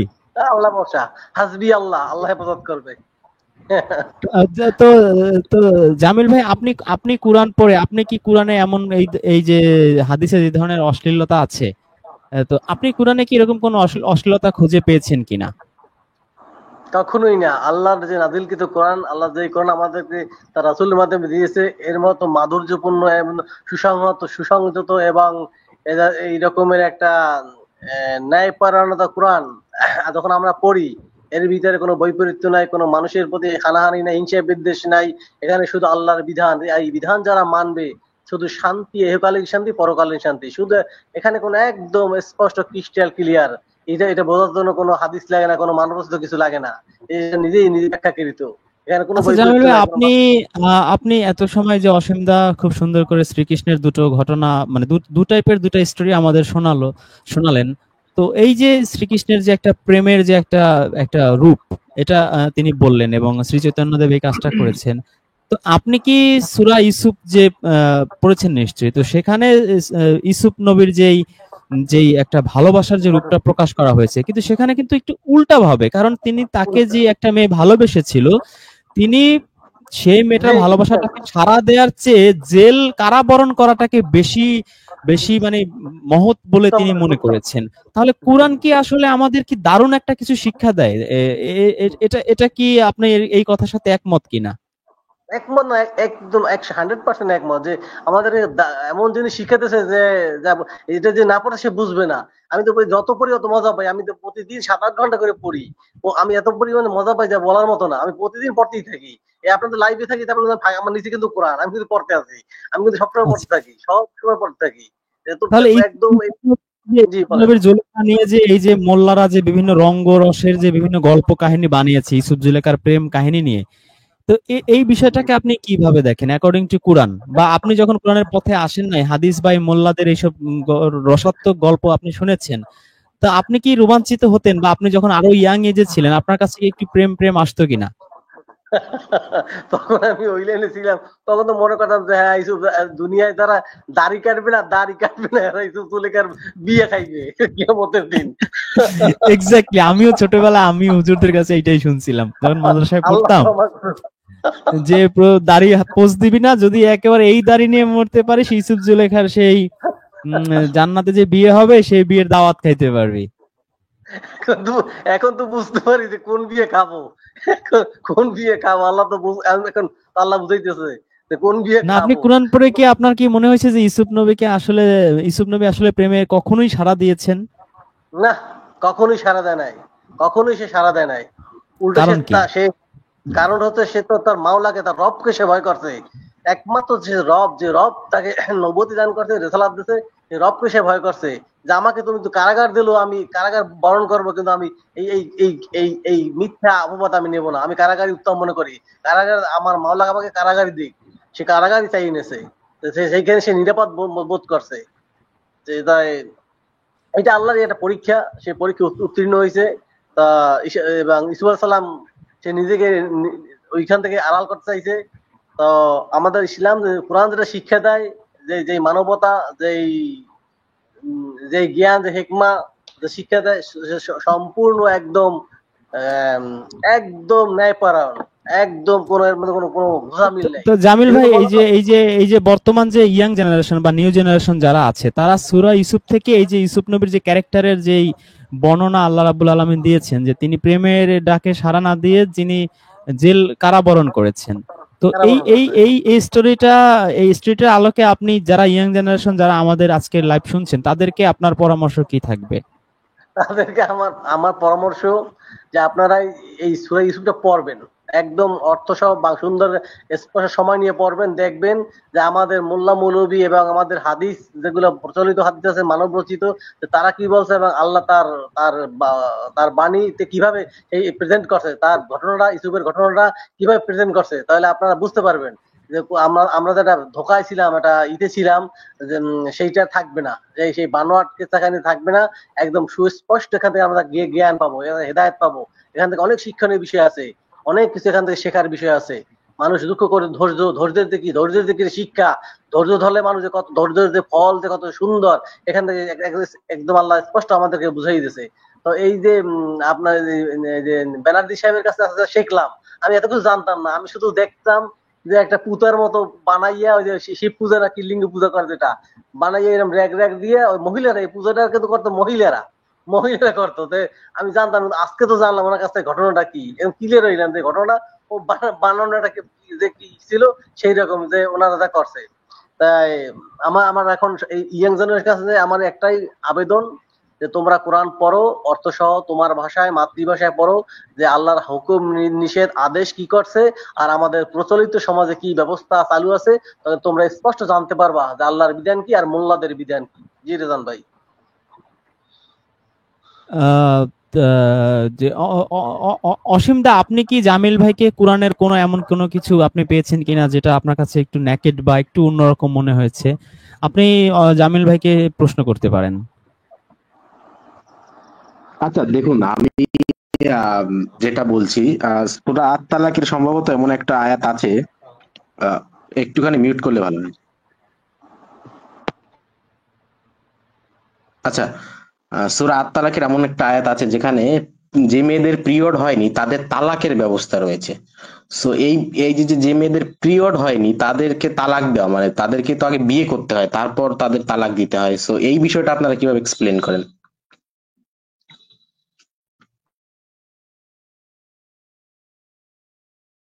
আরেকবার বলেন। আচ্ছা, আমার আমার আমার কথা শোনা যায়? জি। আসলে কোরআনে আমার অনেক জায়গায় অসঙ্গতি মনে হয়েছে। তো আমি একটা আপনি এক লাইনে উত্তর দিলে আমি বুঝে যাব, আমার বেশি বোঝাতে হবে না। সো প্রথমত আমি যে বিষয়টা বলি সেটা হচ্ছে যে আহ শিশু বিয়ে মানে শিশু বিয়ে বলতে আমি যেটা বোঝাচ্ছি যে কোরআনে মেয়েদের বিয়ের সর্বনিম্ন বয়স কত হিসাবে জানা আছে, সেটা যদি একটু বলেন। এখানে আল্লাহ আল্লাহ ওইভাবে বিধানটা দেয় নাই যে এত বছর বয়স হইলে বিয়ে করতে হবে, এরকম বিধান দেয়। তবু তো যেহেতু আপনার ওই যে ঋতুর একটা ব্যাপার আছে, আল্লাহ বারবার বলছে ঋতুবতী। হ্যাঁ, তাই ঋতুবতী হইলে তো মানে ম্যাচিউর হয়, তার মানে ঋতুবতী ম্যাচিউর হওয়ার পরে না জামিল ভাই, আপনি মানে ভুলে যাচ্ছেন, জ্ঞান ও বুদ্ধির পরিপক্কতার একটা কথা আল্লাহ বলেছেন। জ্ঞান ও বুদ্ধির পরিপক্কতা, এটা তো অন অ্যান এভারেজ 15-16 বছর আগে তো জ্ঞান বুদ্ধির পরিপক্কতা আসে না, আসে কি? না, এ কারণে আমাদের কিন্তু আমরা এই যে আল্লাহ রাসূলের সাথে যে মা আয়েশার যে বিয়ের কাহিনী বলা হয় 5 বছর 6 বছর 9 বছর, এগুলো এই জন্য আমাদের কাছে গাঁজাখুরি মনে হয়। কারণ অ্যাকর্ডিং টু কোরআন এটা কখনো সম্ভব নয়। কারণ একটা 5 বছর 6 বছর বয়সের বাচ্চার কিন্তু জ্ঞান ও বুদ্ধির পরিপক্কতা আসে না অ্যাকর্ডিং টু কোরআন, তাই না জামিল ভাই? অবশ্যই অবশ্যই, এবং ঋতুর একটা ব্যাপার স্যাপার আছে। আচ্ছা হ্যাঁ, এই যে আয়াতটা এইখানে আমি আমি যদি একটু বলি, আর যাদের এই ইদ্যত হয়নি, যাদের ইদ্যতটা হয়নি তাদের জন্য যে এই বিষয়টা রয়েছে, যে যারা এটা একটু পড়বেন, আমি খুব ছোট দেখতে পাচ্ছি, আসলে এটাই সমস্যা।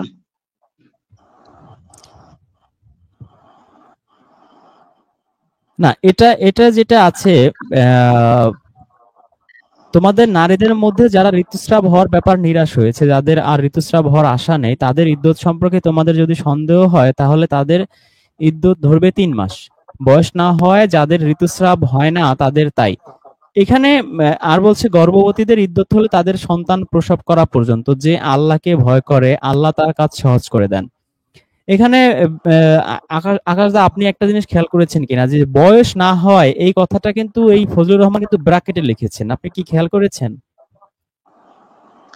আরবি টেক্সটে ওটা নাই, আরবি টেক্সটে নাই ওই এই শব্দটা। যে বয়স না হয় বা এই যে তাইসিরুল কোরআন লিখেছে অল্প বয়স্ক হওয়ার কারণে, তো এই দুটো বিষয় কিন্তু আসলে আরবি টেক্সটে নাই। এটা কি আপনি ব্র্যাকেট দেখে বুঝতে পারছেন কিনা আমি ঠিক জানি না, আপনি যদি একটু ক্লিয়ার করতেন। না জি, ওইটা তো মানে ওই ওই ওই ওই কথাটা শব্দটা আরবি টেক্সটে নাই, সেই জন্য ওটা হ্যাঁ, ব্র্যাকেট রাইট। তাদের বোধগম্য আল্লাহ বলছে বোধগম্য যাদের যাদের ইয়ে হয় না, অনেকের শারীরিক প্রবলেম হইতে পারে, মেডিকেলের অনেক সমস্যা হইতে পারে, তাই না? যে তার আর জি, ইদ্যত হচ্ছে না, ফিজিক্যালি অনেকের সমস্যা হইতেই পারে নাকি?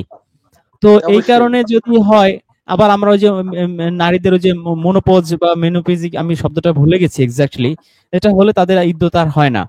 তো এটা হতে পারে। তো আল্লাহ বলছে যদি এরকম কোন রোগের কারণে হোক বা এনি কাইন্ড অফ কোনো কারণে যদি তার এরকম হয়, তাহলে তার ক্ষেত্রে 3 মাস। কিন্তু এই অনুবাদকারীরা খুব সুকৌশলে লিখেছে যে বয়স না হয় বা যারা খুব অল্প বয়স্ক দিয়ে এটাকে একটা প্যাচগোছ মেরে দিচ্ছে। তো এটা তো আসলে, এটা আমি বলবো যে এই যে বয়স না হয়, যাদের ইদ্যত হয় না, এই এই অধিকার তো এই অনুবাদকারীর নাই। জামিল ভাই আছে কি? না না, কখনোই না। আল্লাহ যেটা বলছে সেটাই বলতে হবে। আসলে এইটাই হচ্ছে সমস্যা। আচ্ছা, খুব হাওয়ার আসে, এটা একটু বিরক্তিকর।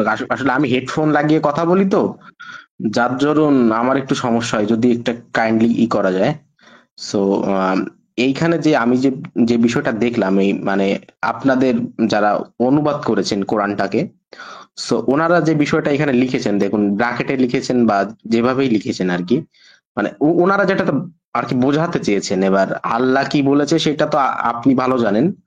সো এইখানে যে বিষয়টা যে যে যাদের ইদ্যত এখনো শুরু হয়নি, আমি আমি আমি যেটা বুঝেছি, সেই সমস্ত মেয়েদের তালাকের বিষয়ে লেখা আছে। এবার যাদের ইদ্যত শুরু হয়নি সেই সমস্ত মেয়ে মেয়ে মেয়ে কত হবে, 7, 8, 9 বছর। যেমন আমি যদি এটাকে একটুখানি করি, কম্পেয়ার করি, হিন্দু ধর্মের পরাশর সংহিতার 7 নম্বর অধ্যায়ে সম্ভবত 7 নম্বর শ্লোকে একটা কথা লেখা আছে যে যদি কোনো মেয়ের বিয়ের আগে ইদ্যত হয়ে যায়, মানে এই যে যে ঋতুস্রাব এটা চালু হয়ে যায়, তাহলে তার বাবা এবং ভাই ওই মেয়ের ঋতুস্রাব খেলে যে পরিমাণ পাপ হবে সেই পরিমাণ পাপ হবে, এবং তারা উভয়ই নরকে যাবে। মানে বিষয়টা বুঝতে পারছেন তো? মানে কোনো মেয়ের ঋতুস্রাব শুরু হওয়া যাবে না, তার আগেই তার বিয়ে দিতে হবে।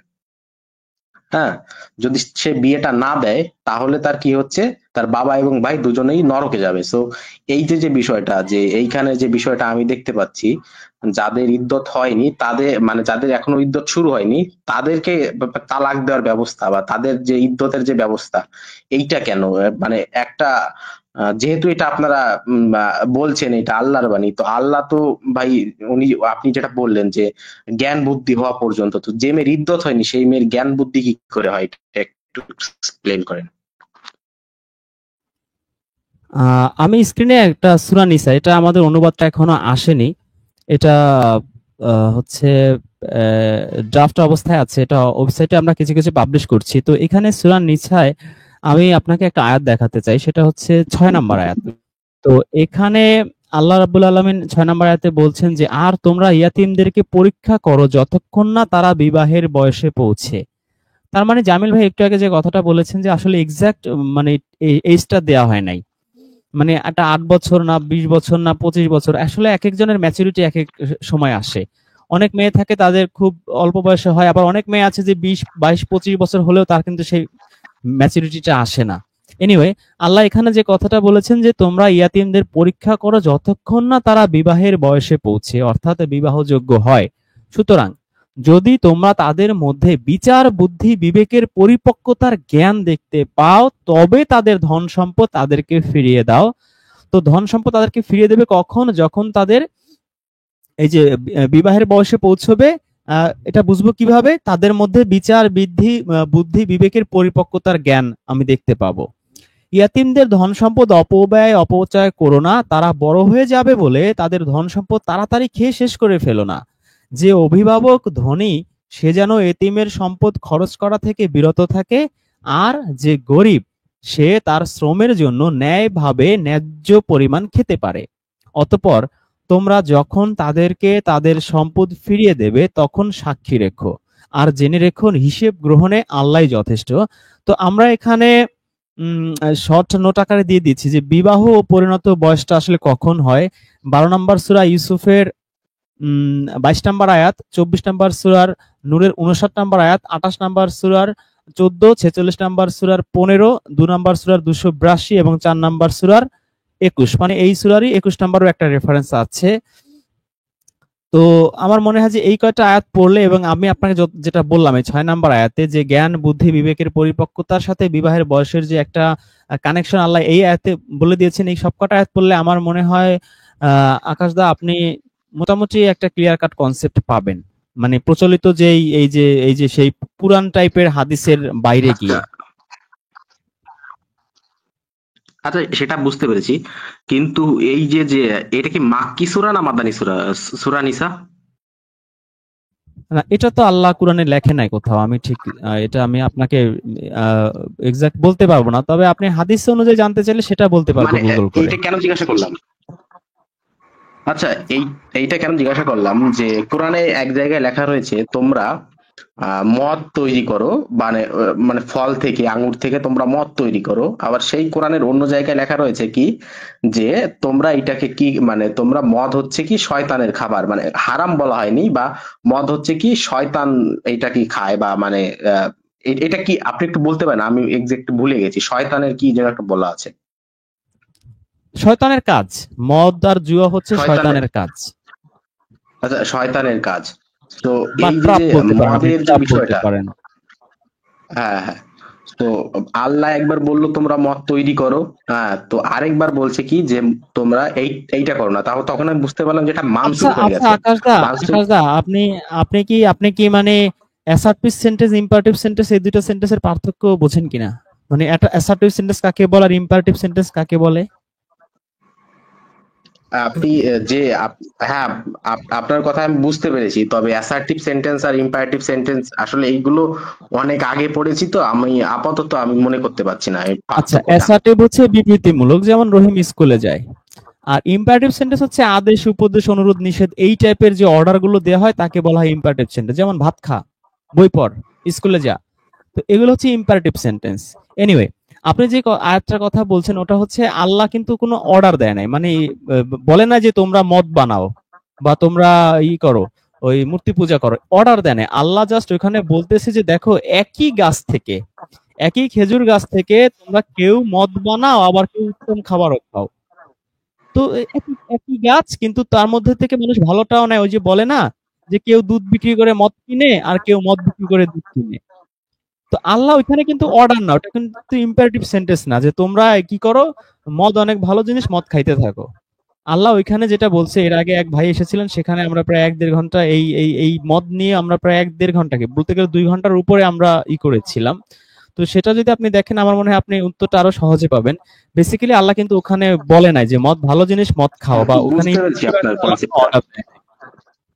জি হ্যাঁ, জি জি। আপনার বিষয়টা আমি মেনে নিলাম, যে আপনি যে বিষয়টা বললেন এটা আমি মেনে নিলাম।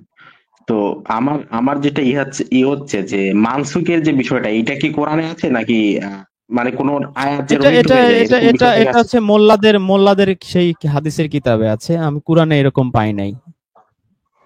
মানে মানে কোরআনে আমি পাই যেটা নাই, হয়তো এসছে থাকতে ধারাবাহিক পারে, ভাবে, আমার মধ্যে পড়ে নাই।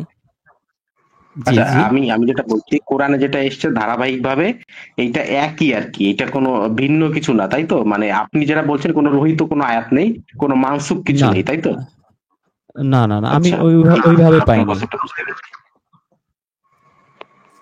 কিছু কিছু আয়াত আছে সেই যুগের জন্য, নবী তখন জীবিত ছিল তখনকার জন্য। কিছু আয়াত আছে তখনকার জন্য, কিছু আছে ইতিহাস, কিছু আছে গবেষণা, কিছু আছে না না, বর্তমান নবীর আমাদের। নবীর জন্য জামিল ভাই, নবীর জন্য বলছেন কেন? এখানে ফেরাউনের স্টোরি আল্লাহ কতবার বলেছে। ইভেন এই যে একটু আগে আমরা ইউসুফের কাহিনী বললাম, এটা কি আমার যুগের কাহিনী? বা আদমের না কাহিনী যেটা বলছে, নূহের কাহিনী বলছে, ইব্রাহিমের কাহিনী বলছে, এগুলো তো সবই পাস্ট টেন্সে আল্লাহ বলতেছে, প্রিভিয়াস হ্যাঁ, কাহিনীগুলো আমাদের শোনাচ্ছে, শোনা যাতে আছে। করে এই স্টোরিগুলো শুনে আমরা এখান থেকে একটু আগে অসীমদা আপনি শুনেছেন নিশ্চয়ই, আমরা ইউসুফ সূরার একটা বেসিক জিনিস নিয়ে, আমরা বেসিক টিচিং নিয়ে আমরা দুজন আলোচনা করছিলাম, যে আসলে জি। ইউসুফ হ্যাঁ সূরার মধ্যে আছে কি আর মোল্লারা বানিয়েছে কি, ইউসুফ জুলেখার প্রেম কাহিনী বানিয়েছে, অথচ সূরার মধ্যে আল্লাহ বলেছে যে সে প্রেমেরটাকে সারা দেওয়ার চেয়ে কারাবরণ করাটাকে বেশি মানে সম্মানজনক মনে করে সে কারাগারে চলে গেছে, কিন্তু প্রেমের ডাকে সে সাড়া দেয়নি। কিন্তু মোল্লারা হাদিসের মাধ্যমে বানিয়েছে যে যে জীবনে দাড়ি একবারও কাটবে না, তার বিয়ে সে হাসরের মাঠে সে ইউসুফ জুলেখার বিয়ের দাওয়াত পাবে। তো আপনি কি বুঝলেন? কুরআন বুঝাইলো কি আর আমাদের মোল্লারা বুঝাইলো কি? তো পৃথিবীতে তো আসলে মোল্লাদের ইসলাম চলে, আল্লাহর ইসলাম তো চলে না ভাই। আরো আরো অসংখ্য জায়গায় দেখুন, আমার কাছে যেটা মনে হয়েছে, আপনাদের কাছে এটার ব্যাখ্যা নিশ্চয়ই আছে, তবে আরেকটা আমি লাস্ট জিনিস বলি, আমার অসংখ্য জায়গায় অসঙ্গতি মনে হয়েছে। যেমন বৈজ্ঞানিক কিছু ক্ষেত্রে, যেমন মানে পৃথিবী, ওইদিকে আমি যাচ্ছি না, পৃথিবীর যে বিষয়টা। হ্যাঁ, তবে আমি লাস্ট একটা জিনিস বলতে চাই, সেটা হচ্ছে কি, যে এই যে কাফেরদের যেখানে পাও হত্যা করো, হ্যাঁ, বা ধরুন যেটা আর কি মোল্লারা এখনো প্র্যাকটিস করে, তো এই না, জিনিসটা তাহলে মানে তাহলে কেমন? তাহলে অসীম দা, আপনি আপনি আপনি আপনি নিজে আপনি একটু আগে আমাকে গীতা পড়ার কথা বলেছিলেন বা দর্শকদের বলেছিলেন। তো ওখানেও তো শ্রীকৃষ্ণ ওই হ্যাঁ, যে যুদ্ধের মধ্যে অনেক কথা বলেছে, পরামর্শ দিয়েছে এই স্টাইলে করবা। তো ওটা কি আসলে আস- এ, এটা কি ইন জেনারেল, নাকি একটা ব্যাটেল ফিল্ড বা একটা কোনো গ্রাউন্ডের স্পেশাল কোনো কথা ওখানে বলা হচ্ছে এই যে গীতার মধ্যে যে স্ট্র্যাটেজি গুলো বলা? এইটা তো ব্যাটেল ফিল্ডে বসে গীতা বলা, গীতা সম্পূর্ণটা ব্যাটেল আচ্ছা, ফিল্ডে দাঁড়িয়েই বলা। আপনি যেই মানে যেই গীতা তো কাফেরদের বা প্রত্যেকটা, মুশরিকদের যেটা বলেছেন ওটাও একই। আপনি যদি এর আগে পরের আয়াতগুলো পড়েন, আমি শিওর যে আপনি যথেষ্ট ইন্টেলিজেন্ট মানুষ, আপনি বুঝতে পারবেন যে ওখানে একটা গ্রাউন্ডে একটা কনটেক্সটে আল্লাহ কথা বলছে, তাই না? এবং একই ভাবে এই যে তালাক সূরা বলেন, এর দুই একটা সূরা আগে পরে গেলে আমার এক্সাক্ট সূরাটার নাম মনে নেই, ওখানে আল্লাহ বলছে যে ইহুদি খ্রিস্টান কারোর সাথে তোমাদের যুদ্ধ করার কোনো পারমিশন না, যারা তোমাদের ক্ষতি না করছে তাদেরকে সাথে যুদ্ধ করার বা ক্ষতি করার কোনো অনুমতি কিন্তু আল্লাহ তোমাদের দেয়নি। এই টাইপের একটা আয়াত আছে, আমি আয়াতটা এক্স্যাক্টলি ভুলে গেছি, আপনি বললে আমি হয়তো কালেক্ট করে আপনাকে আমি দিতে পারবো। সুতরাং যুদ্ধ না সেটা করা দিতে ফরজ হবে না, করা হয়েছে মানে শুধুমাত্র কাফেরদের যারা বন্ধু তোমাদের উপর বিষয়ে কি কি আক্রমণ লেখা? করছে। ওই একই সেম আচ্ছা, কথা, কোন হিন্দুকে আপনি কাফেরদের না। বন্ধু বানাতে পারেন? আল্লাহ রাব্বুল আলামিন সূরা হুজুরাতের 13 নম্বর আয়াতটা যদি আমি আপনাকে একটু দেখাই, যদি আপনি একটু সময় দেন, আপনি চমকে যাবেন। এখানে আল্লাহ রাব্বুল আলামিন বলতেছে, এটা হচ্ছে আপনার 49 নাম্বার সূরার 13 নম্বর আয়াতে।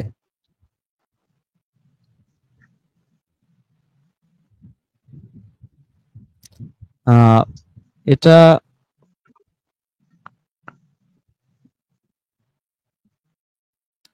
এটা কি এলো? হ্যাঁ, এসেছে। দেখুন আল্লাহ বলতেছে যে হে মানুষ, এখানে কিন্তু প্লুরালে আর কি, ইয়া আইয়ুহান নাস, মানে হে পৃথিবীর মানুষ আর কি। আমি তোমাদেরকে এক পুরুষ ও এক নারী থেকে সৃষ্টি করেছি এবং তোমাদেরকে বিভিন্ন জাতি ও গোষ্ঠীতে বিভক্ত করেছি। এই যে কেউ আপনার হিন্দু, কেউ মুসলিম, আপনি এইভাবেও নিতে পারেন। আবার আপনি যদি বলেন বাঙালি, আবার হচ্ছে তামিল, আবার বলতে পারেন আরবীয়, এইভাবেও নিতে পারেন। বিভিন্ন জাতীয় গোষ্ঠীকে বিভক্ত করেছি যাতে তোমরা পরস্পর চিনতে পারো, পরিচিত হতে পারো। তোমাদের মধ্যে আল্লাহর কাছে সেই লোকই অধিক সম্মানিত, অধিক মর্যাদাবান, যে হচ্ছে অধিক মুত্তাকি। আল্লাহ সবকিছুর খবর রাখেন। তাহলে আল্লাহ এখানে কি বলছেন?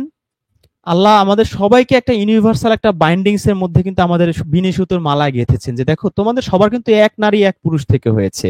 যে হিন্দুকে তুমি ঘৃণা করছো, বা যে বৌদ্ধকে তুমি ঘৃণা করছো, বা যে মোল্লারা যা যা শিখাচ্ছে, আসলে দেখো সবাই কিন্তু এক বাবা মায়ের সন্তান। তারপর তোমাদের আমি বিভিন্ন জাতিগোষ্ঠীতে বিভক্ত করেছি, তোমরা একজন আরেকজনের সাথে পরিচিত হবে, ইন্ট্রোডাকশন হবে, একটা সম্প্রীতির বন্ধনে হবে। তোমাদের মধ্যে কে বেটার, যে বড় বড় দাড়ি আছে, জুব্বা আছে, টুপি আছে? না, যে বেশি মুত্তাকি। মুত্তাকি নিয়ে আমরা কয়েকদিন আগে লাইভ করেছিলাম, যে মুত্তাকি হচ্ছে তারা, সূরা বাকারার 177 নম্বর আয়াত যদি আপনি পড়েন, বলছে যারা আল্লাহকে ধন সম্পদের প্রতি ভালোবাসা থাকা সত্ত্বেও আল্লাহর ভালোবাসার্থে সেই ধন সম্পদ মানুষকে বিলিয়ে দেয়, এটা হচ্ছে ফার্স্ট কোয়ালিটি মুত্তাকির। আমি আপনাকে আয়াতটা এনেও দেখাতে পারি। সূরা বাকারার হচ্ছে 177 নম্বর আয়াত।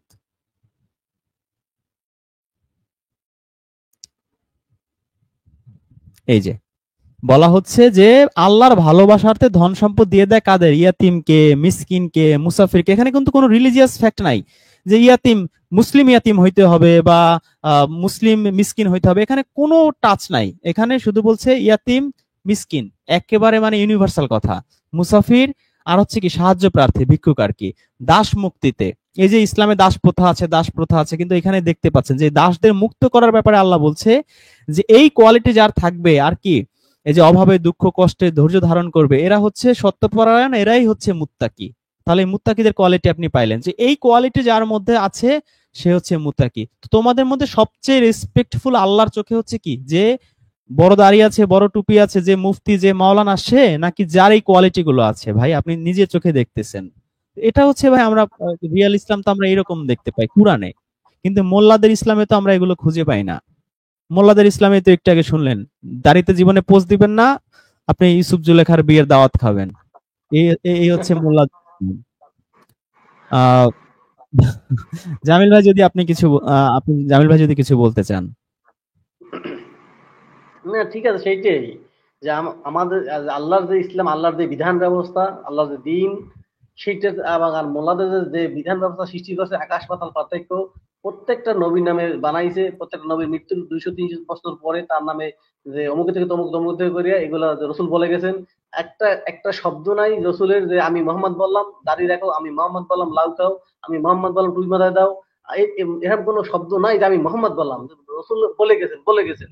এই বলে গেছেন কই আমাদের খাইছে যে বলে গেছেন। রসুল বলছে না বলছে তার গ্যারান্টি কি? রসুল তো বলছে কোরআন, রসুল প্রচার করছে কোরআন, রসুল আল্লাহ দিচ্ছে কোরআন। রসুল তো কোরআনের বাইরে একটা শব্দ একটা কথাও বলতে পারে না। এই রসুলকে আল্লাহ ধমকি দিচ্ছে যে তুমি কোরআনের বাইরে একটা শব্দ বলে একটা কথা বললে তোমার আমি হাতে পেতে তোমার কণ্ঠে কাটতে দেবো। সেই রসুল কোরআনের বাইরে কিছু বলতে পারে? কখনোই সম্ভব না। রসুলটা বানানোর কথা, বানোয়াট কথা মোল্লারা আমাদের উপর চাপাই দিয়েছে। এগুলো কোশ্চিন কালে ওই যেগুলো রসুল নিজে বলছে এগুলো মানা যাবে না। ওই ওই বানোয়াট কথা বলতে, ওই বানোয়াট হাদিস রসুল নিজে মুখে বলছে মানা যাবে না। সেই রসুলের কথা যারা অমান্য করবে আল্লাহ সূরা সূরা 5 নম্বর সূরা নিসায় আল্লাহ বলছে 56 নম্বর আয়াত, যে আল্লাহর আয়াতকে যে অস্বীকার করে তার জন্য দোজখ জাহান্নাম। তো একটা আয়াতকে যদি অস্বীকার করে অমান্য করে তার জন্য জাহান্নাম, তার গোস্ত চামড়া পোড়াইবে জ্বালাইবে, পোড়াইবে জ্বালাইবে। তো এই আল্লাহর রসুলের কথাগুলা যে কোরআনে বলছে যে কোনো হাদিস মানা যাবে না, যদি কেউ অস্বীকার করে আর গোস্ত চামড়া পোড়াইবে এবং জ্বালাইবে, আল্লাহ রসুলের কথা। যে কোনো হাদিস মানা যাবে না, ইমান আনা যাবে না, কোনো হাদিসের প্রতি ইমানই আনা যাবে না। আল্লাহ রসুল বলছে যে কোনো হাদিসে বিশ্বাস করাই তো যাবে না, মানা তো দূরের কথা। যেহেতু রসুল কথা যে এই কথা যদি অস্বীকার করে তার কিয়ামতের দিন তার চামড়া গোস্ত সহ আল্লাহ পোড়াইবে আবার জ্বালাইবে, পোড়াইবে আবার জ্বালাইবে, শাস্তি যেন ভোগ করতে পারে। জি রিজান ভাই। আচ্ছা, অসীম দা আরেকটা কথা বলেছেন যে কাফেরদের ইহুদি খ্রিস্টান সম্পর্কে কোরআন কি বলে। আমি ভাইকে আরেকটা আয়াত দেখাতে চাই। সেটা হচ্ছে সূরা মায়দার 48 আয়াতে। এই 48 আয়াতের আগে আল্লাহ ইহুদিদের কথা বলেছেন যে 45 আয়াত যদি আপনারা পড়েন, আল্লাহ বলছেন যে আমি তোমাদের জন্য তাতে বিধান দিয়েছিলাম, জানের বদলে জান, চোখের বদলে চোখ, নাকের বদলে নাক, কানের বদলে কান, দাঁতের বদলে দাঁত, আর জখমের বদলে অনুরূপ জখম। কেউ ক্ষমা করে দিলে তাতে তারই পাপ মোচন হবে। এটা হচ্ছে সিস্টেম। তারপর যদি কেউ মাফ করে দেয় কি হবে, তার যে পাপ করেছে সে পাপটা মোচন করে দেবে আল্লাহ। মানে এটা সে একটা বেনিফিট পাইলো। আপনাকে একজন চোখ কানা করে দিছে ঘুষি মেরে, আপনি তার চোখ কানা করার এইগুলো এই সুবিধাটা আপনাকে আল্লাহ দিয়েছে যে তুমি এখন ওর চোখ কানা করতে পারো, এর প্রতিশোধ তুমি নিতে পারো। এই প্রতিশোধের বিধান আল্লাহ দিয়েছেন। দিয়ে আবার আল্লাহ বলেছেন যদি তারপরে তুমি তাকে ক্ষমা করে দাও, প্রতিশোধ না নাও, এতে তোমার কি লাভ হবে? তোমার কিন্তু পাপ বান্দা আমি মোচন করে দেব, মুছে দেব। এরপর আল্লাহ বলছেন যে আল্লাহ যা নাজিল করেছেন সে অনুযায়ী যারা বিচার ফায়সালা করে না তারা হচ্ছে জালেম। তো আল্লাহ কি নাজিল করেছেন?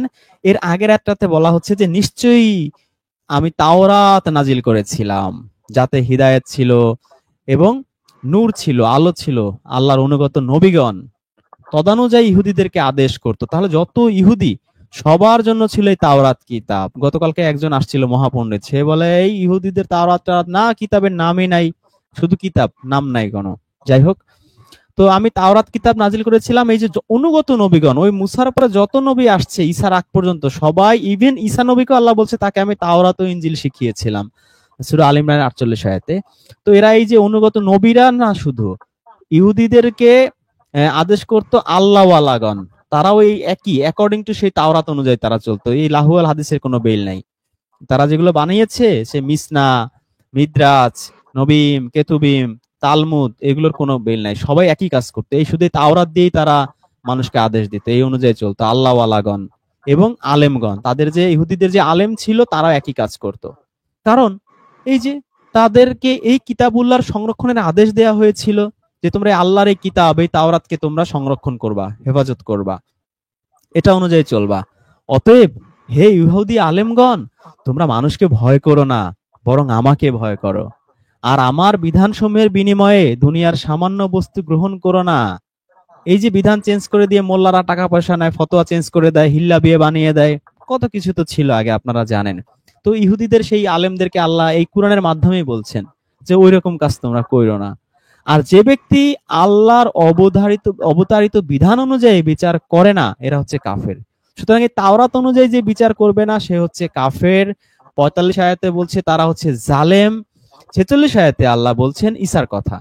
ঈসাকে আল্লাহ দিয়েছেন ইনজিল, যে আমি তাকে দিয়েছিলাম ইনজিল, এতে রয়েছে হেদায়েত ও নূর। এই যে কোরআনে আমরা বলি না কোরআনে আছে হেদায়েত আর নূর, আল্লাহ কিন্তু এখানে বলছেন ইনজিলেও তাই ছিল, হেদায়েতও ছিল, নূরও ছিল, আলো ছিল, তাওরাতেও তাই ছিল। তো আমরা তো এই যে কিতাবে, আল্লাহর কিতাবের মধ্যে আমরা নূর খুঁজি না, হেদায়েত খুঁজি না, আমরা খুঁজি কোথায়? নূরের নবী দরকার, নূরের নবী মুস্তফায় রাস্তা দিয়ে হাইটা যায়। তো এই নূরের নবী পূজা শুরু করেই তো আমরা পথভ্রষ্ট হই। কিতাবের মধ্যে যে আল্লাহ নূর দিছে সেই নূর আমাদের মতো অন্ধ কপাল পরাদের চোখে পড়ে না। যাই হোক, তো আল্লাহ বলছেন যে ইনজিল দিয়েছিলাম, এতে রয়েছিল কি? হেদায়েত ও নূর, তার সাথে আর তা ছিল তার সামনে অবশিষ্ট তাওরাতের সত্যতা প্রত্যাপনকারী। সামনে যেই তাওরাত ছিল সেটাকেও বলছে না, ঈসা বলছে যে এটাও কারেক্ট, এটা আল্লাহর পক্ষ থেকে আসছে। এবং মুত্তাকিদের জন্য হেদায়েত ও উপদেশ, আবার সেই মুত্তাকি টার্মসটা আমরা পেলাম। 47 আয়াতে আল্লাহ বলছে এই ইনজিল অনুযায়ী যারা এই বিচার ফয়সালা করে না তারা হচ্ছে ফাসেক। তাহলে এই তাওরাত ইনজিল অনুযায়ী যারা বিচার করে না তারা কাফের, তারা ফাসেক, তারা জালেম। তাহলে এখন কি করতে হবে? এখন কি আমরা তাওরাত যারা অনুসরণ করে, ইনজিল যারা অনুসরণ করে তাদেরকে শত্রু ঘোষণা করে তাদের সাথে মারামারি শুরু করব? না। আল্লাহ এই পরের আয়াতে বলছে আমি তোমার প্রতি সত্য সহ কিতাব নাজিল করেছি, মানে এই কোরআনের কথা বলছে। এই যে মুজিবুর রহমান কোরআন ব্র্যাকেটে লিখেও দিছে, এটা হচ্ছে কি পূর্ববর্তী কিতাব সমূহের সত্যায়নকারী ও সংরক্ষক। পূর্ববর্তী একটু আগে আল্লাহ বললো ইনজিল আর হচ্ছে তাওরাত, এটা সত্য, মানে ওগুলোর সত্যায়ন করে দিল, সার্টিফিকেট দিয়ে দিল। কাজেই মানুষদের মধ্যে বিচার ফয়সালা করো আল্লাহ যা নাজিল করেছেন সে অনুযায়ী। সুতরাং আল্লাহ নাজিল করছে এই কোরআন, সে অনুযায়ী করতে হবে। অনেকে বলে না না না না না, রাসূল নিজের মন গড়া অনেক ভাবে করছে, সেগুলো হাদিসে কিতাবে পাবেন। কোরআনে আছে যারা ব্যভিচার করবে 100 বেত্রাঘাত, রাসূল বলছে না, পাথর মেরে হত্যা করতে হবে যদি সে বিবাহিত হয়। এই যে রাসূল মন গড়া একটা বলে দিছে, এটা রাসূল করতে পারে না, তাহলে সে নিজেই কাফের, সে জালেম, সে ফাসিক হয়ে যাবে। কিন্তু মোল্লারা এই বাটপারিটা, এই ধোঁকাবাজিটা, এই প্রতারণাটা করছে বা করে নবীর নামে চালিয়ে দিয়েছে। তো আল্লাহ নবীকে বলছেন যে আল্লাহ যা নাজিল করেছে সেই অনুযায়ী বিচার করো। আল্লাহ দিছে 100 বেত্রাঘাত, 100 বেত্রাঘাত শেষ, পাথর মেরে হত্যা তো আল্লাহ দেয় নাই। আর কি এই যে মুরতাদ নাস্তিক হয়ে গেলে তাদেরকে মেরে ফেলো, এই বিধান তো কোরআনে কোথাও আপনি খুঁজে পাবেন না, এই মোল্লারা নবীর নামে চালিয়ে দিয়েছে। যাই হোক, আল্লাহ বলছেন যে তোমার কাছে যে সত্য বিধান এসেছে তা ছেড়ে দিয়ে তাদের খেয়াল খুশি অনুসরণ করো না। আমি তোমাদের প্রত্যেকের জন্য একটা শরীয়ত আর একটা কর্মপথ, আরবি দেখলে আপনি দেখবেন যে ওখানে কর্মপথ আছে, মানহাজ, এই যে মানহাজ মাযহাব এগুলো নিয়ে হুজুরদের চিল্লা চিল্লি। তো আল্লাহ বলছে প্রত্যেকের জন্য একটা শরীয়ত দিছে। ইহুদিদের শরীয়ত আছে, মানহাজ আছে, খ্রিস্টানদের শরীয়ত আছে, মানহাজ আছে। তার মতো সে ভাই তার হিসাব সে দিবে হাসরের মাঠে, আপনার হিসাব আপনি দিবেন। আল্লাহ এখানে বলে দিচ্ছে আল্লাহ ইচ্ছা করলে তোমাদেরকে এক উম্মত করতে পারতেন, ইচ্ছে করলে একটা কিতাবে দিত, সবাই একটা কিতাবে থাকতো তাওরাতের উপরে, আর ইনজিলও দিত না, কুরআনও দিত না, অথবা সবাইকে এক কুরআন দিয়ে দিত। তা আল্লাহ ইচ্ছে করলে পারতেন। তো আল্লাহ কেন করে নাই সেটা আল্লাহ রাব্বুল আলামিন ভালো জানেন। তবে এখানে তিনি তার একটা ইঙ্গিত দিয়েছেন যে কেন তিনি এটা করেন নাই, মানে ইঙ্গিত কি, স্ট্রেট উত্তরই দিয়ে দিয়েছেন। তিনি বলছেন তিনি তোমাদেরকে যা দিয়েছেন সেই ব্যাপারে তিনি তোমাদেরকে পরীক্ষা করতে চান। কাউকে তাওরাত দিয়েছেন, সে তাওরাত দিয়ে পরীক্ষা করবে তাকে। কাউকে ইনজিল দিয়েছে, সে ইনজিল দিয়ে তাকে পরীক্ষা করবে।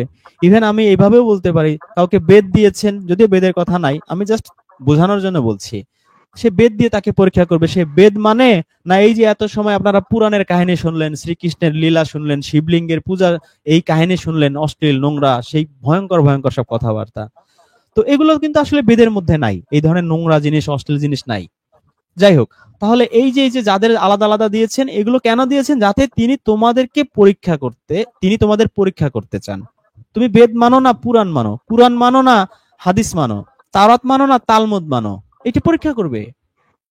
কাজেই এখন আমাদের কাজ কি? হিন্দু তুই পথভ্রষ্ট, ইহুদি তুই পথভ্রষ্ট, খ্রিস্টান তুই পথভ্রষ্ট, শুধু আমরা একা সহি এইটা বলা না। আল্লাহ এখানে বলে দিয়েছেন তোমরা সৎ কাজে প্রতিযোগিতা করো। আমাদের কাজ হয়েছে ভালো কাজে প্রতিযোগিতা। একটা হিন্দু, একটা ইহুদি, একটা খ্রিস্টান, সে 1 কোটি টাকার মালিক, সে 50 লাখ টাকা গরিব মানুষকে দিয়ে দান করে দিছে। আমি যদি সেম আল্লাহ আমাকে 1 কোটি টাকার তৌফিক দেয়, আমি 60 লাখ টাকা দান করে দেব। প্রতিযোগিতা করব, সে একটা ভালো কাজ করছে। আমরা একটু আগে যে 170 নম্বর আয়াত দেখলাম সূরা বাকারার, ওই রকম গরিব, অসহায়, মুসাফির, আত্মীয় স্বজন, প্রতিবেশী, আমরা এরকম দান করে দেব আল্লাহর ভালোবাসার্থে। আমি কম্পিটিশন করব হিন্দুর সাথে, বৌদ্ধর সাথে, খ্রিস্টানের সাথে, এই অর্ডারই তো আল্লাহ আমাকে দিছে, আমি যেন কম্পিটিশন করি, ভালো কাজে কম্পিটিশন করি, খারাপ কাজে না। হিন্দু আমার গরু খাওয়ার কারণে মেরে ফেলছে, আমি এখন তোরা ছাগল খাস কেন তোকেও মেরে ফেলবো না। আল্লাহ বলছে ভালো কাজে প্রতিযোগিতা করো। তারপর কি বলছেন? আল্লাহর দিকেই তোমাদের সবাইকে ফিরে যেতে হবে। অতঃপর তোমরা যে বিষয়ে মতভেদ করেছিলে সে সম্বন্ধে তিনি তোমাদের অবহিত করবেন। একদিন ভাই হিন্দু হোক, বৌদ্ধ হোক, ইহুদি হোক, খ্রিস্টান হোক, সবাইকে আল্লাহর কাছেই ফিরে যেতে হবে। এরপরে আমরা এখন যা যা নিয়ে যে মারামারি, হানাহানি, দলাদলি, মাযহাব, মানহাজ, এইটা সেটা করছি, এই মতভেদ আল্লাহ সেদিন দূর করে দেবে। আর আমরা যা করছি জানিয়ে দেবে।